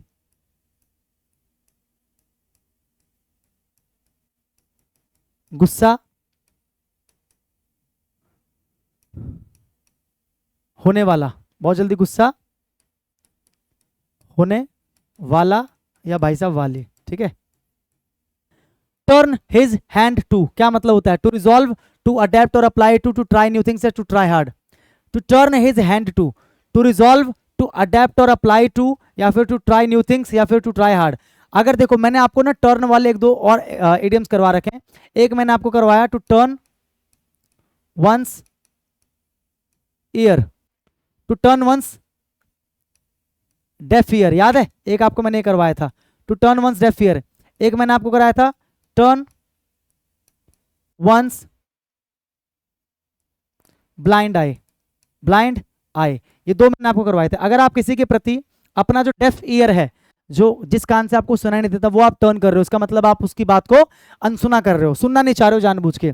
या फिर ऐसे अगर आप किसी के प्रति अपनी जो ब्लाइंड आईज है उसको टर्न कर रहे हो कि हाँ क्या दिखा रहे हो दिखाओ, इसका मतलब आप उसकी बात को इग्नोर करना चाह रहे हो, आप देख कर भी क्या कर रहे हो, अनदेखा कर रहे हो। ऐसे यहां पर है to turn his hand to, इसका मतलब होता है to adapt or apply to, मतलब किसी चीज को अडेप्ट कर लेना, यानी कि अपने अपने आप को ढाल लेना कह सकते हो। अडेप्ट का मतलब ढाल लेना, या फिर किसी काम को किसी काम में क्या करना? अप्लाई करना। अप्लाई करने का मतलब यहाँ पर क्या है? किसी काम को शुरू करना। To make something suitable to a new or specific use or situation, किसी चीज को अडेप्ट कर देना, मतलब उसको बदल देना ताकि दूसरे सिचुएशन में उसको यूज किया जा सके। या फिर कह सकते हो अप्लाई करना, मतलब उस काम में लगना। किसी काम को अप्लाई करने का मतलब किसी काम की शुरुआत करना, उस काम में लगना। तो टर्न हिज हैंड टू, मतलब ऐसे बैठा हुआ है बहुत देर तक, पीछे से कोई बोल रहा भाई काम कर दे, भाई काम कर दे, आपने बोला ला यार कर ही देता हूं, आपने अपने हैंड को टर्न किया और आपने बोला ला कर देता हूं, मतलब आपने क्या किया? अपने आप को अडेप्ट किया। पहले आप ऐसे बैठे हो, आप बोल रहे हो कि नहीं करूंगा नहीं करूंगा, लेकिन अब अपने अपने नेचर को, बिहेवियर को अडेप्ट किया, मतलब समय के अनुसार आपने ढाल लिया अपने आप को और आपने काम को अप्लाई किया, मतलब काम को शुरू किया। तो क्या हो जाएगा? To adapt or apply to, to adapt or apply to, ठीक है। क्या है अगला भाई? देखो अगला है दो Ravi is silent and reserved, जो रवि है वो साइलेंट यानी कि बेचारा बहुत ही चुप रहता है और बड़ा रिजर्व रखता है अपने आप को, ज्यादा खुलता नहीं किसी के सामने। He has got a finger in every pie, इसका क्या मतलब होता है? अगर आपने एक साथ बहुत सारे काम में अपना हाथ डाला हुआ है, मतलब आपका जो आपकी एक उंगली जो है इस वाले केक में है, दूसरी उंगली अलग केक में है, तीसरी उंगली अलग केक में, मतलब आपकी सारी उंगलियां केक से सनी हुई है, मतलब आपकी सारी उंगलियां पाई यानी कि केक में है, यानी कि आपके दोनों जो हाथ है वो बिजी है किसी काम में, ऐसे समझ के चलो। यानी कि बहुत ज्यादा व्यस्त होना काम को लेके, या कह सकते हो एक ही बार में बहुत सारे कामों में शामिल होना, है ना? यानी कि finger in every pie, finger in every pie. तो क्या हो जाएगा? Special interest in certain things, involved in many things, यही आपका आंसर है, ठीक है। आ रहा समझ में? इसीलिए मैं कह रहा हूं कि सुनने पे ज्यादा ध्यान दो, मैं आपको प्रैक्टिकली सारी चीजें समझाता हुआ चलता हूं। अगर आपके सारी की सारी उंगलियां पाई के अंदर, इसका मतलब क्या है कि आप किसी काम में क्या हो? बहुत ज्यादा व्यस्त हो, ठीक है। या फिर कह सकते हो कि आप बहुत सारी कामों में क्या हो? इन्वॉल्व हो, बहुत सारे कामों में क्या हो? इन्वॉल्व हो, ठीक है। All clear? कोई डाउट इसमें? आगे बढ़े। थ्रो कोल्ड वाटर ऑन, अब मान के चलो कोई व्यक्ति सो रहा है ना, और सोते सोते बहुत हसीन सपने देख रहा है, वो सुहावने सुहावने सपने देख रहा है ना। लेकिन आपने क्या किया? ठंडा पानी लिया बाल्टी में और आपने क्या किया? थ्रो कोल्ड वाटर, आपने ठंडा पानी उसके ऊपर फेंक दिया। तो आपने क्या किया? उसके सपने तोड़ दिया आपने, है ना। या फिर आपने क्या कर दिया? उसका काम खराब कर दिया आपने। जरा पढ़ो। To show indifference, to rinse thoroughly, to discourage या to talk nicely. To discourage, आपने उसको डिस्करेज कर दिया, उसका काम खराब कर दिया आपने। मतलब बोलते हैं ना कि काम पे पानी फेर दिया आपने, किए कराए पे पानी फेर देना। क्या बोलते हैं? To throw cold water on, यानी कि किसी को डिस्करेज कर देना, किसी को डिस्करेज कर देना, हतोत्साहित कर देना। Select the most appropriate idiom for the underlined words. यहां से पीयूष इज इनएक्सपीरियंस्ड, इसकी जगह पर आपको बताना कौन सा इडियम आएगा, मतलब किस इडियम की मीनिंग इनएक्सपीरियंस्ड है। In great hands, a sore thumb, hang fire या अ ग्रीन हॉर्न। क्या आंसर होगा? 4 इडियम है, मीनिंग समझते हैं। इन ग्रेट हैंड्स का मतलब क्या होता है? इनकॉम्पिटेंट और सेफ केयर। जैसे आप बोलते हो ना कि आपका जो बेटा है इज इन ग्रेट हैंड्स, आप टेंशन मत लीजिए, आप अपने बेटे को हॉस्टल में छोड़ने आए हैं, आप टेंशन मत लीजिए, आपका जो बेटा है इज इन ग्रेट हैंड्स, मतलब आपका जो बेटा है ना वो बिल्कुल सुरक्षित जगह पे, सेफ केयर में है, मतलब उसका पूरा केयर किया जाएगा, सुरक्षित आपका बेटा, और कॉम्पिटेंट जगह पे है, मतलब अच्छी जगह पे है। ठीक है, इन ग्रेट हैंड्स का मतलब क्या होता है? सुरक्षित।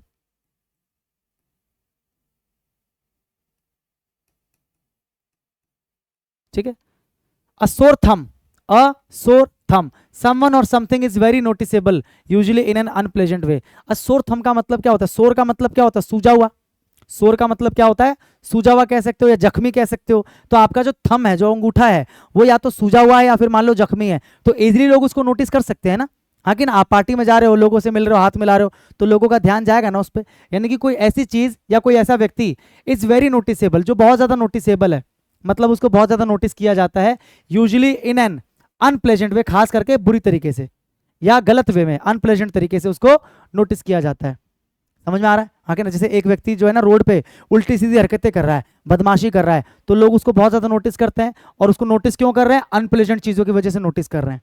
तो उस व्यक्ति को हम क्या बोलेंगे? कि he is a sore thumb, he is a sore thumb, he is like a sore thumb, मतलब ये एक ऐसा व्यक्ति है जो सबकी नजर में है, जिसपे सब नोटिस कर रहे हैं, जिसको सब नोटिस कर रहे हैं।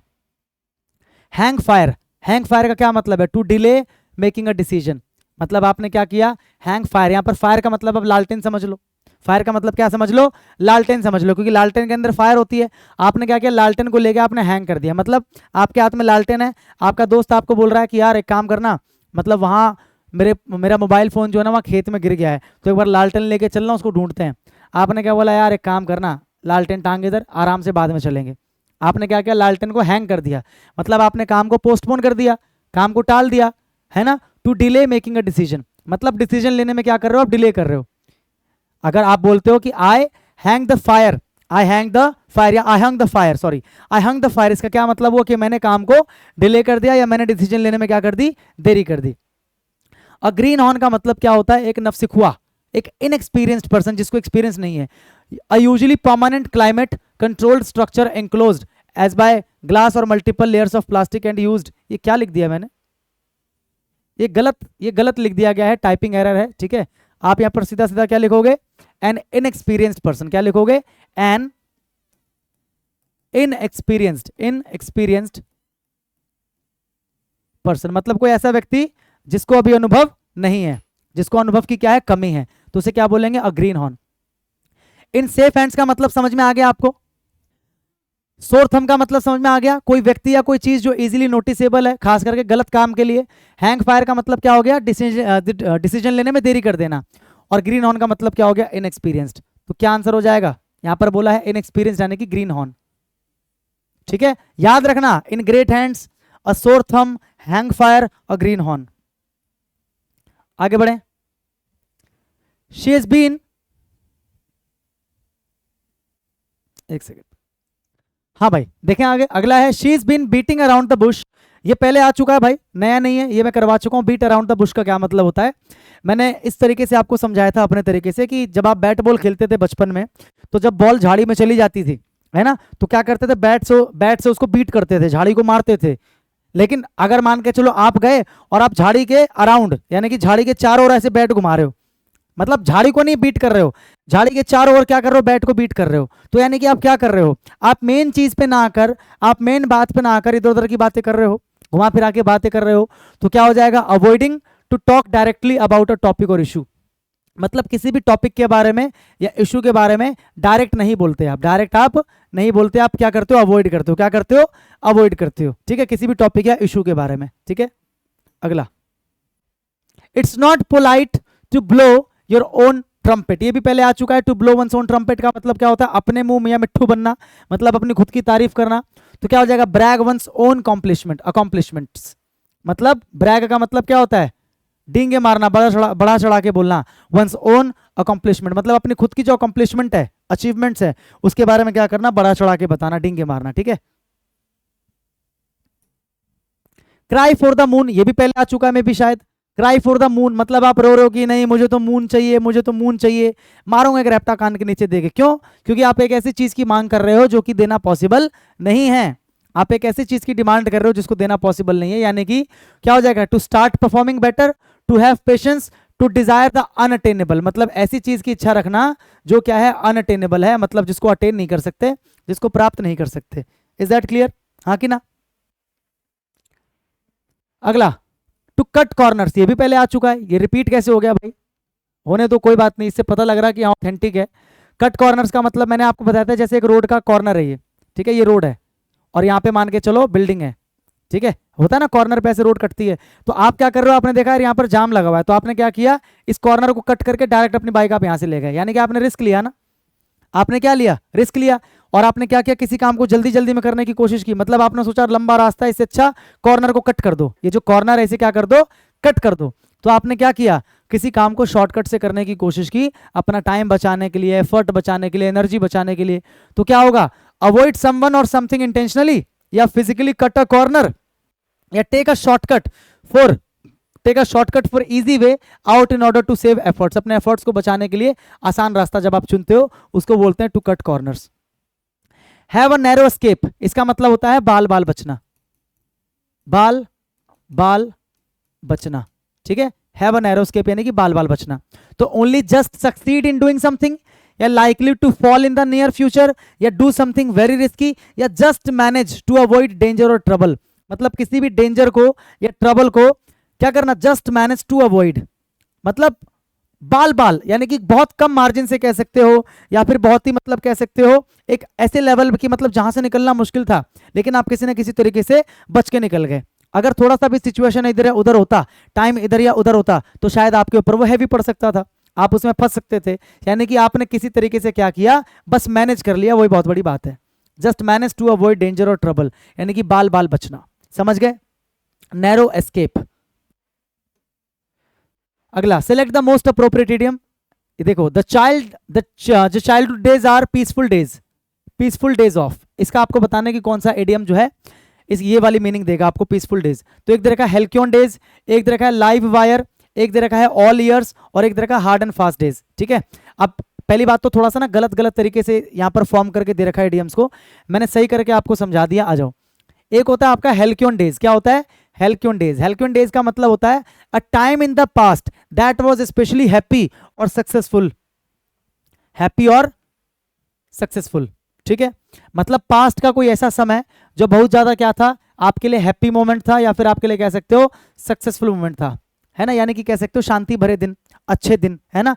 हेल्क्योन डेज का मतलब क्या होता है, शांतिपूर्ण, शांतिपूर्ण दिन, या फिर कह सकते हो ऐसा दिन जो आपके लिए क्या हो, खुशियां लेके आए, यानी कि खुश दिन, ठीक है।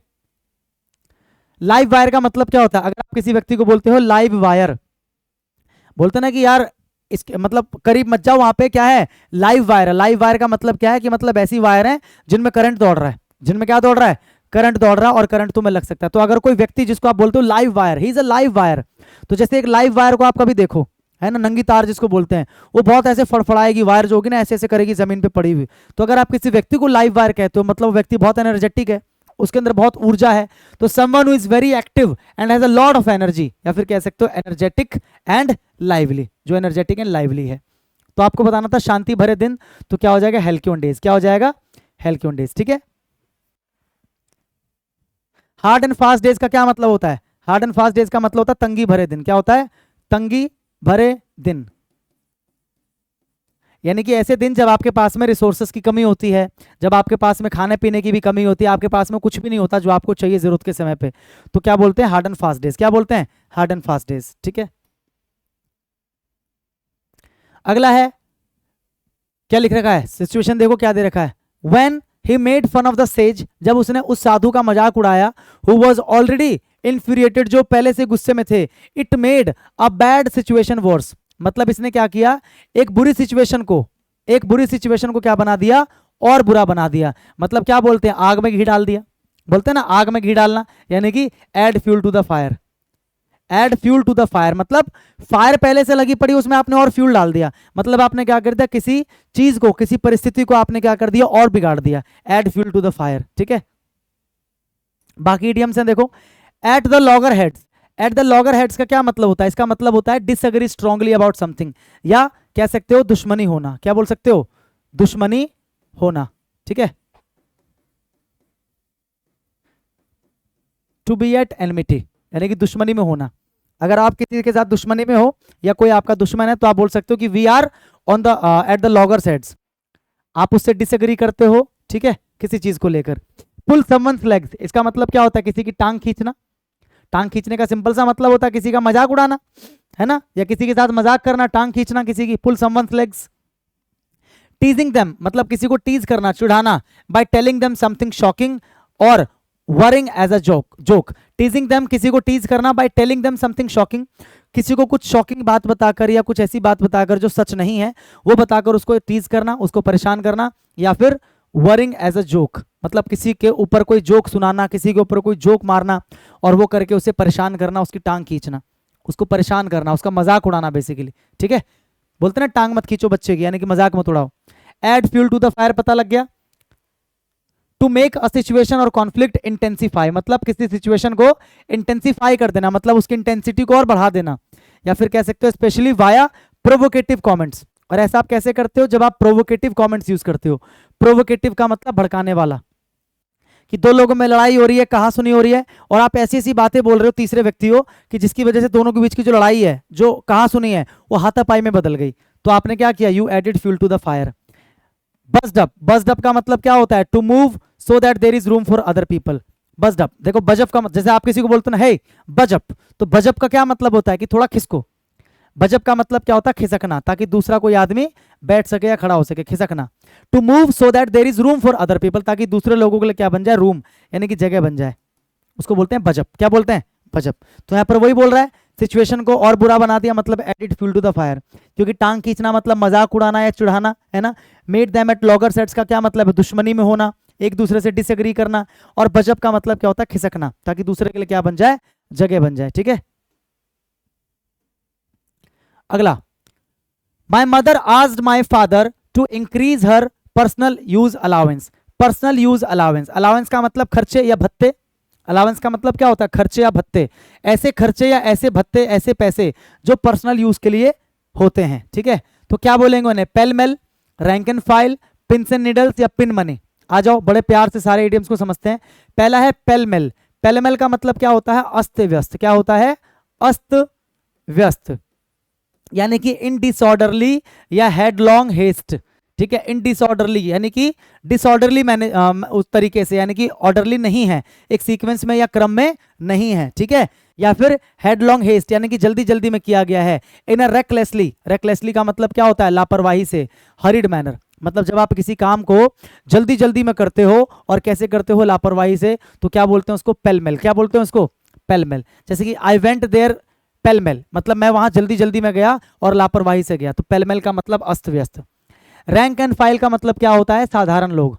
रैंक एंड फाइल का मतलब क्या होता है, साधारण लोग, कॉमन पीपल जो होते हैं, ठीक है, साधारण लोग। द ऑर्डिनरी वर्कर्स, जो ऑर्डिनरी वर्कर्स होते हैं in a company or the ordinary members of an organisation, किसी भी कंपनी के या ऑर्गेनाइजेशन के जो ऑर्डिनरी वर्कर होते हैं या जो ऑर्डिनरी क्या होते हैं, मेंबर्स होते हैं, उनको बोलते हैं रैंक एंड फाइल, ठीक है। एंड नॉट द लीडर्स, जैसे हमारे देश में जो आम जनता है, ठीक है, उनको क्या बोलते हैं, रैंक एंड फाइल। इनमें लीडर्स की बात हम नहीं करते, लीडर्स अलग हो गए, उनके अलावा जो बच्चे वो सारे क्या है, रैंक एंड फाइल। और अगला है पिन मनी। पिन मनी का मतलब क्या होता है, small amount of extra money, मतलब पैसे का एक छोटा सा amount, that someone earns or gets, जो कोई कमाता है या उसको मिलता है, in order to buy things, चीजें खरीदने के लिए। क्या करने के लिए, चीजें खरीदने के लिए। That they want but that they do not really need, मतलब ऐसा पैसा जो कोई इंसान अपने पर्सनल यूज के लिए क्या करता है, खर्च करता है, ऐसी चीजों पर खर्च करता है जो वो खरीदना तो चाहता है लेकिन वास्तव में उसको उसकी जरूरत है ही नहीं, ठीक है। यानी कि एक महिला को उसके पर्सनल यूज के लिए जो पैसा दिया जाता है, या वो जो पर्सनल यूज पे जो पैसा खर्च करती है, आप कह सकते हो, उसको बोलेंगे पिन मनी। याद रखने का तरीका क्या है, महिला को खर्च करने के लिए पैसे दोगे पर्सनल यूज के लिए, तो महिला सबसे पहले क्या करेगी, पिन खरीदेगी, बाल में जो पिन लगाते हैं, है ना। तो याद रख लोगे पिन मनी। क्या याद रख लोगे, पिन मनी। ठीक है, रैंक एंड फाइल का मतलब क्या हो गया, साधारण लोग। पेलमेल का मतलब क्या हो गया, अस्त व्यस्त। ठीक है भाई, एक सेकेंड।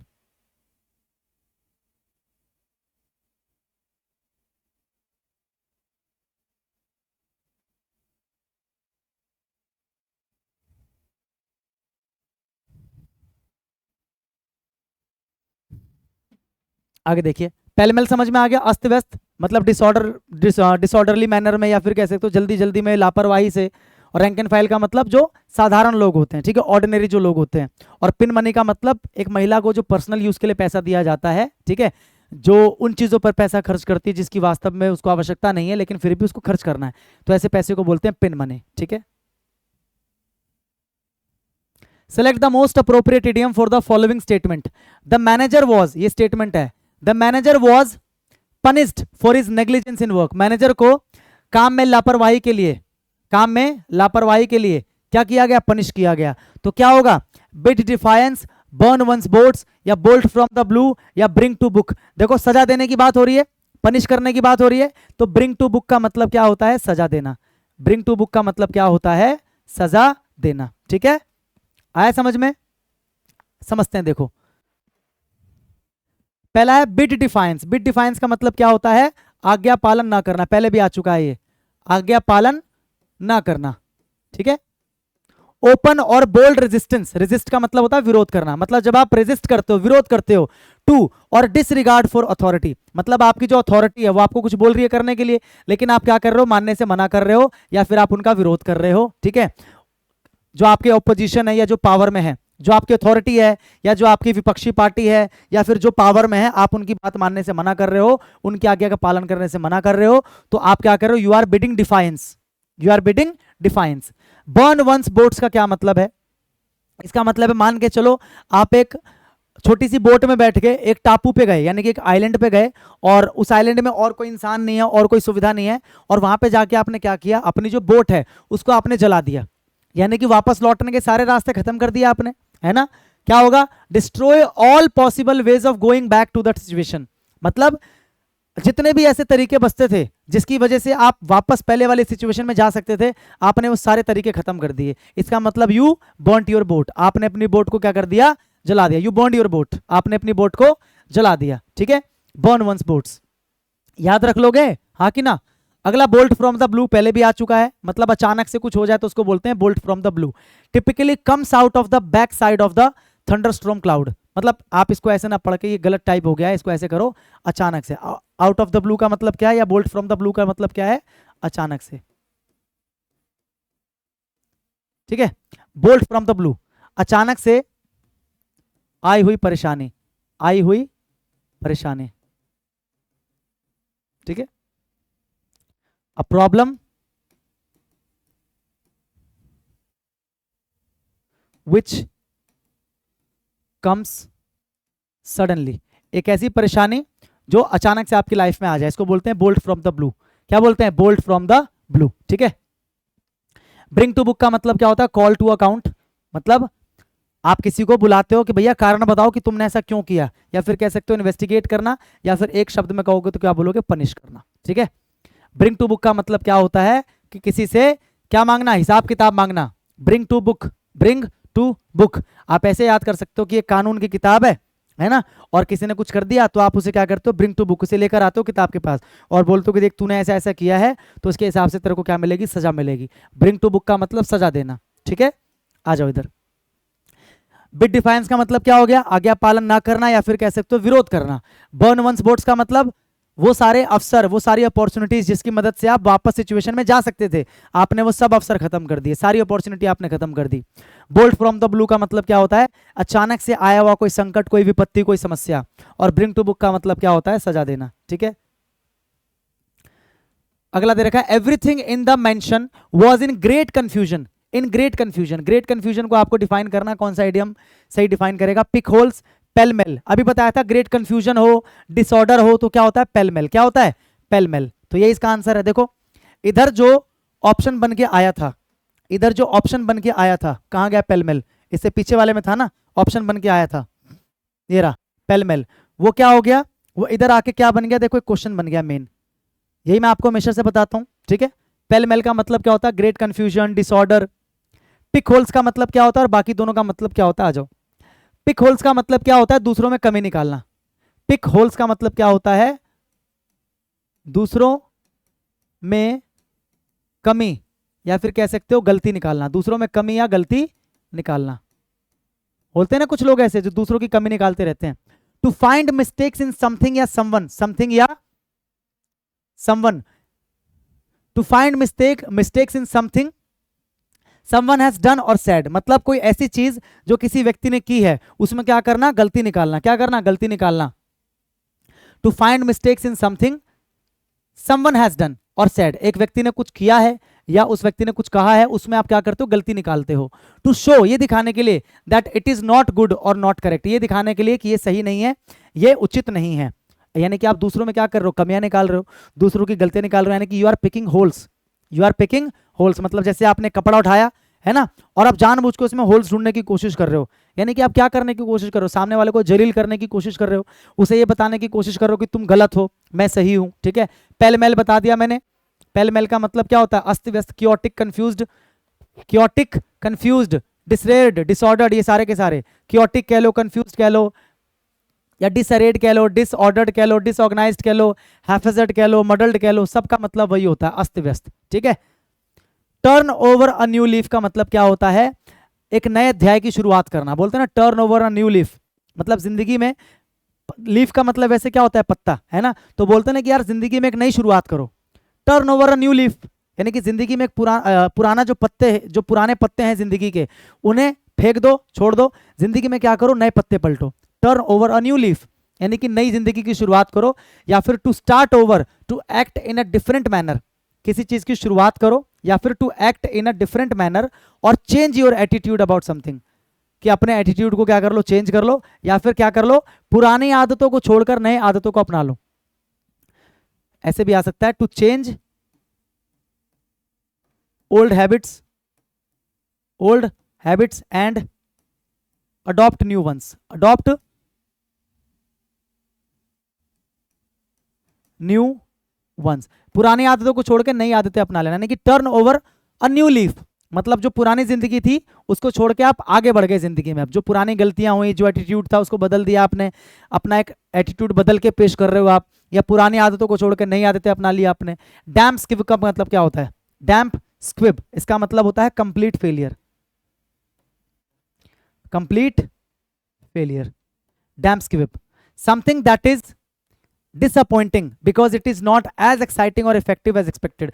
कोई चीज इतनी डिसअपॉइंटिंग है, किस वजह से है? क्योंकि इट इज नॉट एक्साइटिंग, वो एक्साइटिंग नहीं है, या इतनी असरदार नहीं है जितनी होनी चाहिए। यानी कि वो चीज क्या है? विफल है। वो चीज क्या है? विफल है या पूरी तरीके से फेल है। तो इसका जो एग्जैक्ट आंसर होता है वो क्या होता है? Complete failure. क्या होता है? Complete failure. यहाँ पे ई लग गया। ठीक है। पिक होल्स का मतलब समझ में आ गया? दूसरों में कमियां निकालना। कोई चीज अगर किसी व्यक्ति ने कर दी या कह दी तो उसमें कमी निकालना, गलती निकालना। ठीक है। पेलमेल का मतलब क्या हो गया? अस्त व्यस्त, डिसऑर्डर में होना, क्योटिक होना, कंफ्यूज्ड होना, है ना, बहुत ज्यादा कंफ्यूजन होना। Turn over a new leaf यानी कि जिंदगी में नया पत्ता पलटना, यानी कि पुरानी आदतों को छोड़ के नई आदतें अपनाना, पुराने एटीट्यूड को चेंज करके नए एटीट्यूड को अपनाना, है ना, एक नई लाइफ की शुरुआत करना। और डैम्प स्किव का मतलब क्या होता है? कंप्लीट फेलियर, मतलब कोई काम जो आप करने गए लेकिन वो बुरी तरीके से क्या हो गया? फेल हो गया, या ऐसा रिजल्ट आपको नहीं मिल पाया, या उतना इफेक्टिव नहीं था जितना आप सोच रहे थे, उतना एक्साइटिंग नहीं हो पाया जितना आप सोच रहे थे, जिसकी वजह से आपको क्या मिली? आपको निराशा हाथ लगी, डिसअपॉइंटमेंट हाथ लगी। ठीक है। अगला, he was alone and knew the dangers, मतलब वो अकेला था और खतरों को जानता था। Ahead during his journey but he tried to keep up his confidence, he tried to keep up his confidence. तो क्या होगा इडियम इसके लिए? Whistled in the dark, made a sterner stuff, या स्टेप अप हिज गेम, या wouldn't be caught dead. ये तो पहले भी आप पढ़ चुके हो। स्टेप अप वंस गेम क्या मतलब होता है? अपने गेम में अगर आप स्टेप अप करते हो, मतलब अगर आप पहले स्टेप पे हो, पहली सीढ़ी पे हो, और मैं आपको बोल रहा हूँ स्टेप अप, यानी कि अपने स्टेप को बढ़ाओ, यानी कि एक सीढ़ी ऊपर जाओ, मतलब अपने गेम को इंप्रूव करो, है ना, अपने परफॉर्मेंस को इंप्रूव करो, काम को इंप्रूव करो। बाकियों की मीनिंग देखते हैं। विसल इन द डार्क का क्या मतलब होता है? विसल इन द डार्क, जैसे कई बार होता है ना कि आप एक अंधेरी गली में जा रहे हो या अंधेरे रास्ते पे जा रहे हो, तो क्या होता है ना, आप विसल करते हुए जाते हो, सीटी बजाते हुए जाते हो। इसका मतलब क्या होता है कि मतलब जब आपको डर लगता है ना, तो आप जानबूझ के सीटी बजाने लगते हो, क्या करने के लिए? उस डर से अपना ध्यान जो है ना भटकाने के लिए, या ऐसा शो करने के लिए कि आपको तो डर ही नहीं लग रहा, आप सीटी बजा रहे हो, ऐसे जा रहे हो, लेकिन असल में आप अंदर से क्या हो? डर रहे हो। इसका मतलब क्या है कि आपने अपना जो कॉन्फिडेंस है वो बना रखा है आपने। सीटी बजाने का मतलब आपका जो कॉन्फिडेंस है वो बना हुआ है। एक होता है बिल्कुल डर के ऐसे जाना, एक होता है सीटी बजाते हुए निकलना अंधेरी गलियों से या किसी जगह से, इसका मतलब कॉन्फिडेंस बना रखा है आपने। ट्राइंग टू रिमेन ब्रेव मतलब बहादुर रहने की कोशिश करना, एंड कन्विंस देमसेल्व्स और दूसरों को कन्विंस करना that the situation is not as bad as it seems. मतलब जब आप क्या करते हो? शांत रहने की या बहादुर रहने की कोशिश करते हो और आप दूसरों को ऐसा दिखाते हो कि सिचुएशन जितना बुरा तुम्हें लग रहा है उतना बुरा है नहीं। मतलब एक सिचुएशन में मैं खड़ा हूं और मैं सीटी बजा रहा हूं, मेरे को पता है कि गुंडे लोग खड़े हैं वहां पे, फिर भी मैं सीटी बजा रहा हूं, मतलब मैं उनको ये दिखाने की कोशिश कर रहा हूं कि तुम्हें ऐसा लग रहा होगा कि सिचुएशन खराब है मेरे लिए, लेकिन मैं डर नहीं रहा हूं, मेरे लिए सिचुएशन खराब नहीं है। हालांकि मेरे लिए है, लेकिन मैं ऐसे शो कर रहा हूं कि सिचुएशन मेरे लिए खराब नहीं है, मेरे लिए तो नॉर्मल है ये। मैं बिल्कुल अपना क्या हूं? जो अपनी बहादुरी है, अपना जो वो है, क्या बोलते हैं, बोल्डनेस है, उसको मैंने बना के रखा है। ट्राइंग टू रिमेन ब्रेव, ठीक है। मेड ऑफ एक्सटर्नल स्टफ, इसका क्या मतलब होता है? अगर कोई चीज बनी होती है एक्सटर्नल स्टफ की, इसका मतलब क्या है? वो बहुत स्ट्रांग है, या बहुत ज्यादा कोई व्यक्ति जो है वो क्या है? डिटरमाइंड है। अगर आप किसी व्यक्ति के लिए यूज करते हो कि he is made of external stuff, इसका क्या मतलब है? कि वो व्यक्ति जो है बहुत ज्यादा क्या है? दृढ़ निश्चित है, मतलब एक बार अगर ठान लेगा तो ठान लेगा। अगर आप किसी वस्तु के लिए यूज करते हो कि this is made of external stuff, इसका मतलब है कि ये चीज बहुत मजबूत है, मतलब टूट नहीं सकती, ठीक है। स्टेप अप वंस गेम्स का क्या मतलब होता है? स्टेप अप वंस गेम का क्या मतलब होता है? टू इंप्रूव वंस परफॉर्मेंस, अपनी परफॉर्मेंस को इंप्रूव करना, और the quality of one's work, अपने काम की क्वालिटी को इंप्रूव करना। वुडंट बी कॉट डेड, इसका क्या मतलब है? Someone dislikes something very much, कोई व्यक्ति अगर किसी चीज को बहुत ज्यादा क्या करता है? डिसलाइक करता है, तो उसके लिए यूज करते हैं wouldn't be caught dead, wouldn't be caught dead, ठीक है। Someone dislikes something very much, यानी कि कोई जो है किसी चीज को बहुत ज्यादा क्या करता है? डिसलाइक करता है। आया समझ में? क्लियर हुआ? आंसर पता लग गया इसका? बताओ। Tried to keep up his confidence, मतलब उसने अपने कॉन्फिडेंस को बनाए रखने की पूरी कोशिश की, मतलब वो डरा नहीं है ना, या उसने ऐसा शो नहीं होने दिया लोगों को कि वो डरा हुआ है, मतलब उसने अपना कॉन्फिडेंस बनाए रखा, यानी कि he whistled in the dark, he whistled in the dark, ठीक है। आया समझ में? हाँ कि ना? Whistled in the dark, made of external stuff पता लग गया, स्टेप अप वंस गेम पता लग गया, वुडंट बी कॉट डेड का मतलब पता लग गया, someone dislike something very much. अगला, Nitish performance promotion is due, Nitish का जो प्रमोशन है वो ड्यू है। तो ड्यू का मतलब क्या है? कि होने वाला, अभी हुआ नहीं है। ड्यू का मतलब क्या है? कि मतलब अनाउंसमेंट हो चुका है कि प्रमोशन किया जाएगा, लेकिन अभी तक प्रमोशन लीगली या ऑफिशियली मिला नहीं है। ड्यू का मतलब है कि जो चीज है होगा ही होगा। ड्यू का मतलब बकाया, जिसको हम बोलते हैं ना, जैसे मैंने बोला कि तुम्हारे पास मेरे 50 रुपए ड्यू हैं, मतलब वो 50 रुपए जो हैं देने तो हैं, निश्चित है, ड्यू है, बकाया है, लेकिन अभी तक दिए नहीं है, ठीक है। ऑन द कार्ड्स है, या ऑन वर्थ इज सॉल्ट है, नॉट वर्थ इज सॉल्ट है, या विद ड्यू रिस्पेक्ट, या डन टू डेथ। तो क्या मीनिंग होगा भाई? On the cards, on the cards का क्या मतलब होता है? ऑन द कार्ड्स का क्या मतलब होता है? Something is likely to happen, मतलब कोई ऐसी चीज जो होने वाली है। तो यही तो मैंने बोला कि उसका जो प्रमोशन है वो ड्यू है, ड्यू का मतलब होने वाला है, तो इस promotion is on the cards. On the cards का मतलब मान के चलो कि आपके हाथ में एक कार्ड है, एक प्लकार्ड है आपके हाथ में, ऐसे करके आपने पकड़ रखा है और आपने उसके ऊपर लिख दिया कि ऐसा ऐसा होने वाला है। तो अगर if something is on the card, अगर कोई चीज कार्ड पे है, मतलब आपको पता है कि वो होने वाला है, आप जानते हो क्योंकि आपने उसके बारे में पता लगा लिया, आपने देख लिया, ऑन द कार्ड्स, ठीक है। या फिर ऐसे भी कर सकते हो, जैसे होता है ना, टैरो कार्ड रीडर जो होते हैं वो क्या करते हैं? आपको बोलते हैं कि इनमें से कोई एक कार्ड चुन लो, आप जो कार्ड चुनते हो उसको देखकर वो बताते हैं कि आपके साथ क्या होने वाला है, यानी कि आपके साथ जो होने वाला है वो क्या है? वो ऑन द कार्ड्स है, मतलब उसके ऊपर जो फिगर है जो भी है वो ऑन द कार्ड्स है कि आपके साथ क्या होने वाला है। तो ऐसे याद रख सकते हो। नॉट वर्थ हिज सॉल्ट, आप इसको ऐसे करो, वर्थ हिज सॉल्ट या वर्थ वंस सॉल्ट। क्या करो? Worth one's salt. इसका मतलब क्या होता है? Good at one's job, good at one's job, यानी कि क्या बोल सकते हो? काबिल। क्या बोल सकते हो? काबिल। गुड एट वंस जॉब का क्या मतलब होता है? काबिल। वर्थ वंस सॉल्ट, इसका क्या मतलब है? काबिल। इसका क्या मतलब होता है? काबिल, ठीक है, यानी कि good at one's job, good at one's job.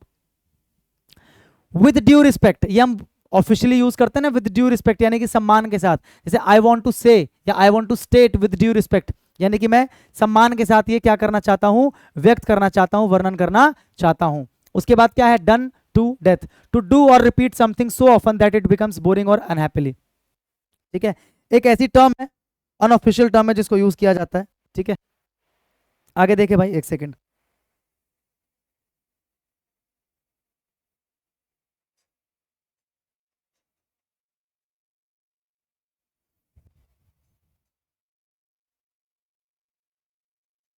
ठीक है, चलो समझ में आ गया भाई, ऑन द कार्ड समझ में आ गया। कोई चीज अगर ऑन द कार्ड है मतलब जो आपका टैरो कार्ड है उस पर अगर है मतलब वो होगा ही होगा आपके साथ, लोग बोलते हैं ना ऐसा। या फिर अगर आप अपने क्या हो, if you are worth your salt, इसका मतलब आप क्या हो, अपने काम में बहुत क्या हो, अच्छे हो, आप काबिल हो। ठीक है, विद ड्यू रिस्पेक्ट का मतलब क्या है, बोलते हैं ना when you are about to disagree politely with someone, मतलब जब आप पोलाइटली किसी से डिसएग्री करते हो तो क्या बोलते हैं कि I disagree with due respect. मतलब विद ड्यू रिस्पेक्ट लगा के ना बेसिकली सामने वाले को ये बता रहे हैं कि मैं तुमसे असहमत भी हूं या मैं कुछ कहना चाहता हूं और सम्मान के साथ। तो विद ड्यू रिस्पेक्ट ये एक टर्म है बेसिकली। डन टू डेथ या फिर कह सकते हो डू टू डेथ, इसका क्या मतलब होता है, टू डू और रिपीट समथिंग, किसी चीज को करना या रिपीट करना। ठीक है, सो ऑफन, इतनी बार आपने उस चीज को कर दिया that it becomes boring and unhappily. आपने किसी चीज को इतनी बार कर दिया, जैसे आप एक जोक है उसको आपने इतनी बार सुना दिया लोगों को या एक ही इंसान को कि वो जोक बहुत बोरिंग हो गया, और बोरिंग छोड़ो अनहैप्पीली हो गया वो। इसका मतलब उसको सुन के अब लोगों को खुशी नहीं हो रही, लोगों को गुस्सा आ रहा है। लोगों को क्या आ रहा है, गुस्सा आ रहा है उसको सुनकर, क्योंकि आपने उसको बहुत बार रिपीट कर दिया। ठीक है, तो क्या बोलेंगे, your joke is done to death, मतलब जो तुम्हारा जोक है ना इज डन टू डेथ, मतलब अब इसकी जान निकल चुकी है, इस जोक को छोड़ दो, अब इसकी जान अब निकल चुकी है। डन टू डेथ मतलब तुमने इसको इतना कर दिया, इतना कर दिया कि मर चुका है जोक अभी तुम्हारा, ये किसी काम का नहीं रहा। समझ में आया, मतलब किसी काम को इतनी बार कर दिया कि वो काम क्या हो गया, बेकार हो गया, बोरिंग हो गया। इसका आंसर बता दो भाई, ऑन द कार्ड ड्यू, पता लग गया। आगे बढ़ो, cost and arm and leg, ये पहले भी आ चुका है, मतलब कोई चीज खरीदने जा रहे हो और कोई आपको बोल रहा है कि भैया इसके लिए तो आपको अपना एक हाथ और पैर काट के देना पड़ेगा, मतलब इसकी जो कीमत है वो आपके एक हाथ और एक पैर के बराबर है, मतलब बहुत महंगी है। तो क्या हो जाएगा, टू बी वेरी एक्सपेंसिव, आया था पहले भी ये। On the ball, on the ball का मतलब क्या होता है, doing a job in a slow and incorrect manner, या doing a job in a quick and competent manner, या प्लेइंग विद अ बॉल, या एक्सरसाइजिंग यूजिंग अ बॉल। तो क्या हो जाएगा, डूइंग अ जॉब क्विक। जैसे मान के चलो बॉल है, एक बॉल है, ठीक है, उस बॉल को अगर आप ऐसे करके फेंकते हो तो बॉल कितनी जल्दी जल्दी जल्दी जल्दी आगे बढ़ता है ना। तो अगर कोई काम या कोई चीज को आप बोलते हो कि, जैसे आप बोलते हो ना कि योर प्रोजेक्ट या my project is on the ball, my project is on the ball, इसका मतलब क्या है कि मेरा जो प्रोजेक्ट है उसे क्या किया जा रहा है, जल्दी जल्दी किया जा रहा है और बड़े ही कॉम्पिटेंट मैनर में, मतलब अच्छे मैनर में उसको किया जा रहा है। तो doing a job in a quick and competent manner, on the ball, something is on the ball, मतलब उस काम को तेजी से किया जा रहा है, क्योंकि बॉल तेजी से आगे लुढ़कता है, मतलब बॉल के साथ साथ वो क्या कर रहा है, तेजी से आगे बढ़ रहा है, ऑन द बॉल। ठीक है, क्या बोल सकते हो, किसी काम को, किसी काम को तेजी से करना, तेजी से करना, something is on the ball. Select the most appropriate idiom for the given situation, ये सिचुएशन है भाई। I was very excited about my new assignment, मैं अपने न्यू असाइनमेंट को लेकर बहुत एक्साइटेड था। ठीक है, I send the email without the required attachment, what have I done, पूछ रहा कि मैंने क्या किया। देखो मैं इतना एक्साइटेड था अपने असाइनमेंट को लेके, नए असाइनमेंट को लेके, लेकिन मैंने क्या किया, आई सेंड द ईमेल, मैंने ईमेल भेज दिया लेकिन अटैचमेंट लगाया नहीं उसके अंदर मैंने। तो असल में मैंने क्या किया, मैंने क्या किया, क्या मैंने शुकर लेग किया, क्या मैंने as swift as an eagle वाला कोई काम किया, या जंप द गन किया, या टेस्टेड द वाटर किया, मैंने क्या किया। तो भैया सबका मीनिंग पता होना चाहिए, तब पता लगेगा क्या किया। As swift as an eagle, इसका मतलब समवन और something that is very fast और एफिशिएंट, मतलब एक ईगल यानी कि बाज, ईगल यानी कि बाज, एक बाज जो है कितना ज्यादा फास्ट होता है, कितना ज्यादा एफिशिएंट यानी कि कुशल होता है अपने काम में। तो अगर आप क्या हो, एक ईगल की तरह स्विफ्ट हो, स्विफ्ट का मतलब क्या है, क्विक, तो इसका मतलब आप बहुत फास्ट हो या बहुत एफिशिएंट हो। ठीक है, जंप द गन का क्या मतलब होता है, you do something before everyone else और बिफोर द पीपल और right time. To do something too soon मतलब किसी चीज को बहुत जल्दी कर लेना, specially without thinking carefully about it, और खास करके उसके बारे में पूरा आपने सोचा ही नहीं। मतलब जब आप किसी काम को ना दूसरों से जल्दी करते थे हो, ठीक है, बिफोर द पीपल और राइट टाइम, किसी काम को आप राइट टाइम से पहले या और लोगों से पहले करते तो ये सोचकर कि तेरा भाई सबसे आगे रहेगा, है ना, तो आपने क्या किया, you jumped the gun. You jumped the gun, इसका मतलब आपने किसी काम को क्या कर दिया, समय से पहले कर दिया या किसी से पहले कर दिया, लेकिन ऐसा करने के चक्कर में आपने क्या किया, सावधानी नहीं बरती और आपने कोई ना कोई क्या कर दी, गलती कर दी। क्योंकि सावधानी ना बरतने का मतलब कुछ तो गलती होगी, हाँ कि ना? क्लियर हुआ? समझ में आया? बोलो हाँ कि ना, समझ में आया? ठीक है। Jump the gun. उसके बाद क्या है, टेस्टेड द वाटर्स, इसका क्या मतलब है, to find out whether something is likely to be successful before you do और try it. To find out whether something is likely to be successful before you do और try it, मतलब कुछ करने से पहले आप ये पता कर लेना कि जो मैं करने जा रहा हूं वो उसमें मैं कामयाब हो भी सकता हूं कि नहीं हो सकता। यानी कि आप क्या कर रहे हो, पानी में उतरने से पहले आप क्या कर रहे हो, उसे टेस्ट कर रहे हो कि भाई मैं इस पानी में उतर रहा हूं तो सब कुछ ठीक तो है, कोई मगरमच्छ तो नहीं अंदर, कोई सांप तो नहीं अंदर। यानी कि किसी काम को करने से पहले सब कुछ अच्छे से जानकारी इकट्ठी कर लेना कि मैं इसमें कामयाब हो पाऊंगा या नहीं हो पाऊंगा। यानी कि I M testing the waters, पानी में उतरने से पहले पानी को चेक कर रहा हूं। या फिर ऐसे समझ लो कि नहाने के लिए पानी आपने गर्म किया, तो नहाने से पहले उंगली डाल के चेक करते हो ना, मतलब आप ये देखते हो ना कि जो मैं करने जा रहा हूं उस काम में मैं कामयाब होऊंगा या नाकामयाब होऊंगा, तो इसी को बोलते हैं टेस्ट द वाटर्स। उसके बाद है शेक अ लेग, इसका क्या मतलब होता है, used to tell someone to hurry और एक्ट मोर क्विकली। जब आप किसी को बोलते हो ना कि यार जल्दी कर, तो आप क्या बोलोगे, शेक अ लेग। क्या बोलोगे, तो शेक अ लेग का मतलब है नहीं कि अपनी टांग हिला, बोलते ना कि जल्दी जल्दी पैर चला, क्या बोलते हैं, जल्दी जल्दी पैर चला, यानी कि जल्दी जल्दी कर। शेक अ लेग का मतलब जल्दी जल्दी करना, शेक अ लेग का मतलब क्या होता है, जल्दी जल्दी करना। अगर आप किसी को बोलते हो शेक अ लेग, इसका मतलब आप उसे बोल रहे हो कि क्या करो, जल्दी जल्दी करो, ठीक है, फटाफट से करो। As swift as an eagle का मतलब हो गया वेरी फास्ट एंड एफिशिएंट, ठीक है। जंप द गन का क्या मतलब हो गया कि आपने किसी काम को दूसरों से पहले कर लिया या फिर समय से पहले कर लिया आपने, मतलब एक आपको दिया गया था एक समय कि मतलब आपको 5 सितंबर तक ये काम करना है, लेकिन आपने उससे पहले कर दिया, you jump the gun, you jumped the gun. यानी कि आपने किसी काम को क्या किया, बिना सावधानी के कर दिया, सावधानी का ध्यान आपने नहीं रखा, जल्दीबाजी में तो किया आपने लेकिन इसके चक्कर में सावधानी आप नहीं रख पाए। To do something too soon, मतलब इतनी जल्दी कर दिया, specially without thinking carefully about it, कि आपने उसके बारे में ध्यान से सोचा ही नहीं, ठीक है। You jump the gun, you jump the gun. और टेस्ट द वाटर का क्या मतलब हुआ, टेस्ट द वाटर्स का क्या मतलब हुआ कि किसी काम को करने से पहले उसके बारे में सब कुछ जानकारी इकट्ठी करना कि कामयाब हो पाऊंगा नहीं हो पाऊंगा। और शेक अ लेग का मतलब क्या होता है, जल्दी जल्दी करना। तो यहाँ पर क्या बोल रहा है कि मैंने ईमेल भेज दिया लेकिन जो अटैचमेंट भेजना था वो मैंने भेजा ही नहीं। इसका मतलब देखो क्या है, मैं इतना एक्साइटेड था अपने असाइनमेंट को लेकर कि मैंने ईमेल भेज दिया, एक्साइटमेंट के चक्कर में मैंने जल्दी जल्दी में भेज दिया, लेकिन मैंने क्या किया, ध्यान नहीं दिया ठीक से। तो अभी आया था ना एक इडियम कि जल्दी जल्दी में किसी काम को करना जानबूझ के कि तेरा भाई सबसे जल्दी करेगा, लेकिन इसके चक्कर में क्या हुआ, आपने असावधानी कर दी या आप केयरफुल नहीं रह पाए जिसकी वजह से कोई गलती हो गई। तो इससे भी वही गलती हुई, एक्साइटमेंट के चक्कर में क्या किया, ईमेल भेज दिया जल्दीबाजी में, लेकिन जो अटैचमेंट लगाना था वो नहीं लगा पाया, यानी कि इसने क्या किया, he jumped the gun, he jumped the gun, ठीक है भैया। बहुत अच्छे अच्छे इडियम्स हैं और इन इडियम्स के आने की संभावना बहुत ज्यादा है। Stir up a hornet's nest, अभी मैंने आपको बताया था हॉर्नेट्स नेस्ट का क्या मतलब होता है। अब मान लो हॉर्नेट्स का जो नेस्ट है, अगर केवल ये देता है हॉर्नेट्स नेस्ट, इसका मतलब कोई ऐसी प्रॉब्लम या कोई ऐसी सिचुएशन जिसमें बहुत ज्यादा डिफिकल्टीज है, जिसमें बहुत ज्यादा परेशानियां हैं, और अगर आप उस हॉर्नेट नेस्ट को क्या करते हो, स्टर करते हो। स्टर का मतलब उसको जाके ऐसे करके हिला देना, स्टर कर देना, तो मतलब जानबूझ के ये वाली बात हुई ना, ये तो वही वाली बात हो गई कि आ बैल मुझे मार, वही बात हुई कि नहीं हुई। यानी कि हॉर्नेट के नेस्ट को अगर आप स्टर अप कर रहे हो, यानी कि हिला रहे हो जाके, मतलब आप अपने लिए खुद परेशानी खड़ी कर रहे हो, अपने लिए खुद आप डिफिकल्टीज खड़ी कर रहे हो। यानी कि क्या होगा, प्रोवोक ट्रबल, यानी कि परेशानी को उकसाना, परेशानी को भड़काना, मतलब अपने लिए खुद परेशानी खड़ी करना, ठीक है।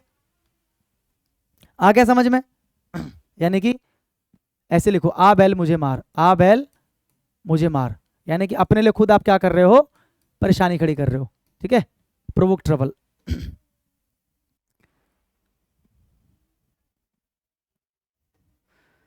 Taking a bull by the horns, bull का मतलब क्या होता है, बुल का मतलब होता है बैल या सांड कह लो, ठीक है।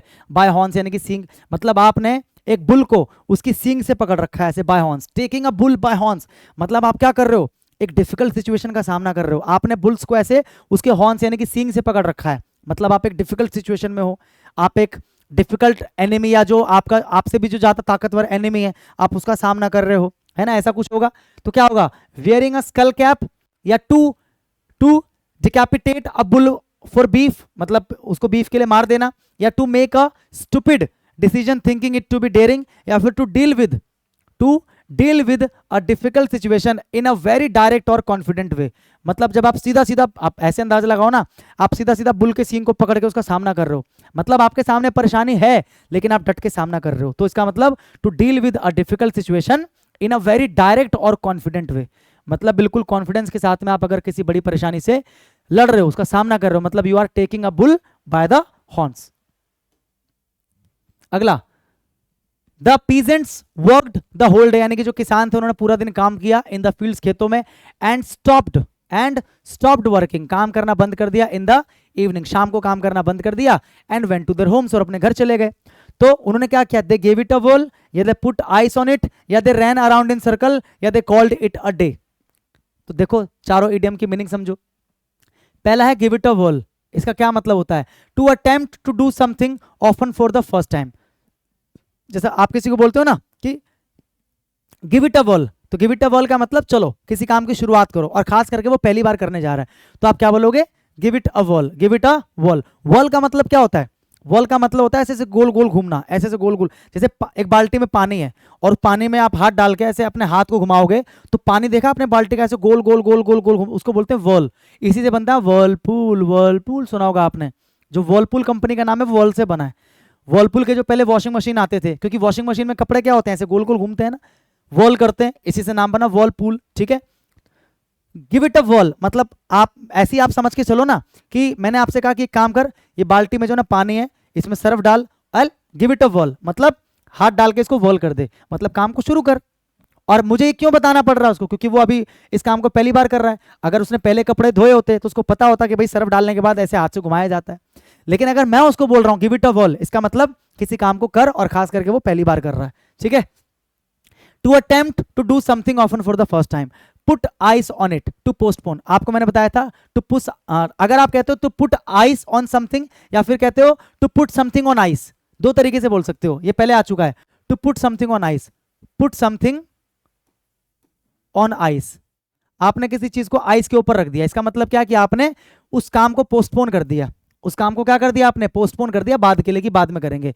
उसके बाद है रैन अराउंड इन सर्कल्स, रैन तो सेंटेंस के हिसाब से ना, वैसे क्या होता है run around, run around in circles. To have very little success in achieving something, मतलब किसी चीज को अचीव करने में आपको बहुत कम कामयाबी मिलती है, in spite of trying hard, बहुत मेहनत करने के बावजूद भी, बिकॉज पता है ऐसा क्यों, यू आर डिसऑर्गेनाइज्ड, क्योंकि आप डिसऑर्गेनाइज्ड हो।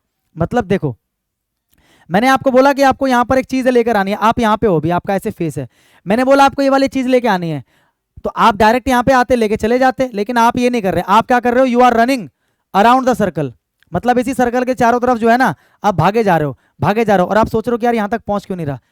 मतलब किसी चीज को अचीव करने में आप सक्सेसफुल नहीं हो पाते, क्यों, क्योंकि आप क्या कर रहे हो, यू आर डिसऑर्गेनाइज्ड, क्योंकि आप ऑर्गेनाइज्ड होकर या आप तरीके से प्रयास नहीं कर रहे। जैसे मैंने आपको बोला कि भाई आपको चारों सब्जेक्ट पढ़ने तब आपका सीजीएल निकलेगा, लेकिन आप एक साल तक केवल क्या पढ़ते रहे, जीएस पढ़ते रहे, तो आप अचीव करने में सक्सेसफुल नहीं हो पाओगे, है ना। क्यों, क्योंकि आप ऑर्गेनाइज नहीं हो, आपका जो पढ़ने का तरीका वो ऑर्गेनाइज्ड नहीं है। You are running around the circles, you are running around the circles. Call it a day, बोलते ना call it a day, let's call it a day, इसका मतलब होता है आज के लिए काम बंद कर देना, आज के लिए काम बंद कर देना। अगर मैं बोलता हूं कि यार बहुत काम कर लिया, now let's call it a day, मतलब मान के चलो कि डे जो है ना, ये पहले भी शायद आ चुका है, जैसे मैंने बोला कि यार काम का जो काम खत्म होने का जो टाइम है ना वो 6 बजे है, मान के चलो मैंने बोला काम खत्म होने का जो टाइम है वो 6 बजे का है, यानी कि जब 6 बज जाता है तो मैं कहता हूं कि चलो काम का एक दिन खत्म हो गया, काम का एक पूरा दिन खत्म हो गया। लेकिन मैंने बोला कि यार 3 बज रहे हैं अभी, मैंने क्या बोला कि अभी 3 बज रहे हैं, और मैंने ये बोला कि यार वैसे तो 3 बज रहे हैं लेकिन एक काम करो let's call it a day, हालांकि अभी एक दिन हुआ नहीं है, मैं 9 बजे काम पे आया था मान के चलो, अभी 3 बज रहे हैं, एक दिन अभी पूरा हुआ नहीं है, क्योंकि वो जो दिन पूरा होगा काम के हिसाब से वो 6 बजे होगा, लेकिन 3 बजे मैंने क्या बोल दिया, let's call it a day, चलो ना कोई बात नहीं, अभी 3 ही बज रहे हैं लेकिन इसको हम पूरा एक दिन मान लेते हैं। कॉल इट मतलब इसको हम बुलाते हैं एक दिन, यानी कि आज के लिए काम बंद, 3 बज रहा आज के लिए काम बंद, let's call it a day. To stop what you are doing because you do not want to do any more और think you have done enough, आपको ऐसा लगे बहुत कर लिया बाद में करेंगे। तो किसानों ने भी तो यही किया, काम रोक दिया उस दिन के लिए और अपने अपने घर चले गए, तो they what they called it a day. Give it a whirl का मतलब किसी काम को पहली बार करना, किसी काम की शुरुआत करना। पुट आइस ऑन इट या फिर पुट समथिंग ऑन आइस का मतलब किसी काम को पोस्टपोन कर देना। रन अराउंड इन सर्कल्स का मतलब कोई चीज अचीव करने में कामयाब ना हो पाना क्योंकि आप गलत तरीके से प्रयास कर रहे हो, आप ऑर्गेनाइज नहीं हो, ठीक है। अ परफेक्ट स्टॉर्म का क्या मतलब होगा? अ परफेक्ट स्टॉर्म, इसका क्या मतलब होगा? प्रिटी गुड जजमेंट, या हीलिंग फ्रॉम ट्रॉमा, या द वर्स्ट पॉसिबल सिचुएशन, या appropriate for all occasions. A perfect storm, what is the meaning of a perfect storm? क्या आंसर है इसका? बड़ा ही प्यारा आइडिया है भाई, बताओ जल्दी से इसका आंसर। आसान है, बता सकते हो, कोई मुश्किल नहीं है।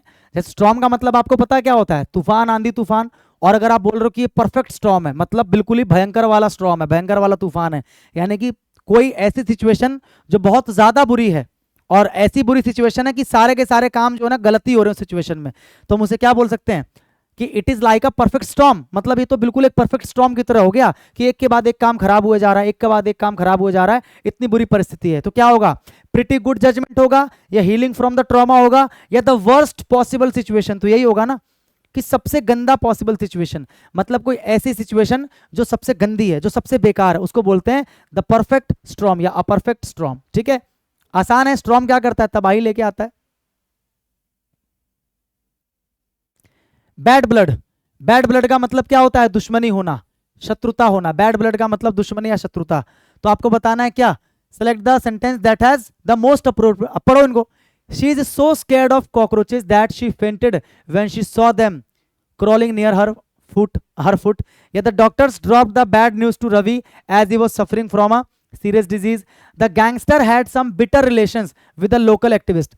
जो गैंगस्टर था ना, उसका क्या था? बिटर रिलेशन, यानी कि उसका जो संबंध था, जो रिलेशन था, वो थोड़ा बिटर था, मतलब कड़वे संबंध। तो कड़वे संबंध कोई तो दुश्मनी कहते हैं मेरे भाई, कड़वे संबंध कोई दुश्मनी कहते हैं, इसी को क्या बोलते हैं? Bad blood. The gangster had some bad blood या bitter relation with a local activist, so he warned him to stay out of his business. ठीक है, आ गया समझ में? बैड ब्लड का मतलब क्या होता है? दुश्मनी। बैड ब्लड का। ठीक है भाई, आई होप कि आपको यहां तक पूरा अच्छे से समझ में आ गया होगा, और आप अच्छी तरीके से इसको अगर पढ़ लोगे तो ट्रस्ट में आपको बहुत बेनिफिट मिलने वाला है, और इससे बाहर नहीं, मुझे लगता कि इससे बाहर ज़्यादा कुछ आ सकता है। लेकिन फिर भी इसके अलावा अगर आपके पास पर्टिकुलर बुक है जिससे आप याद कर रहे हो, या जितने भी मैंने आपको पीडीएफ दिए हैं, अगर आप उसको भी मल्टीपल टाइम रिवाइज कर लेते हो तो आपका काम हो जाएगा। ठीक है, और भी क्लासेस आपको मिलेंगी, तब तक आप लोग क्या करो? अच्छे से पढ़ते रहो, रिवीजन करते रहो। मैं आपसे मिलूंगा अगली क्लास में, तब तक के लिए सभी को मेरी तरफ से गुड नाइट और जय हिंद।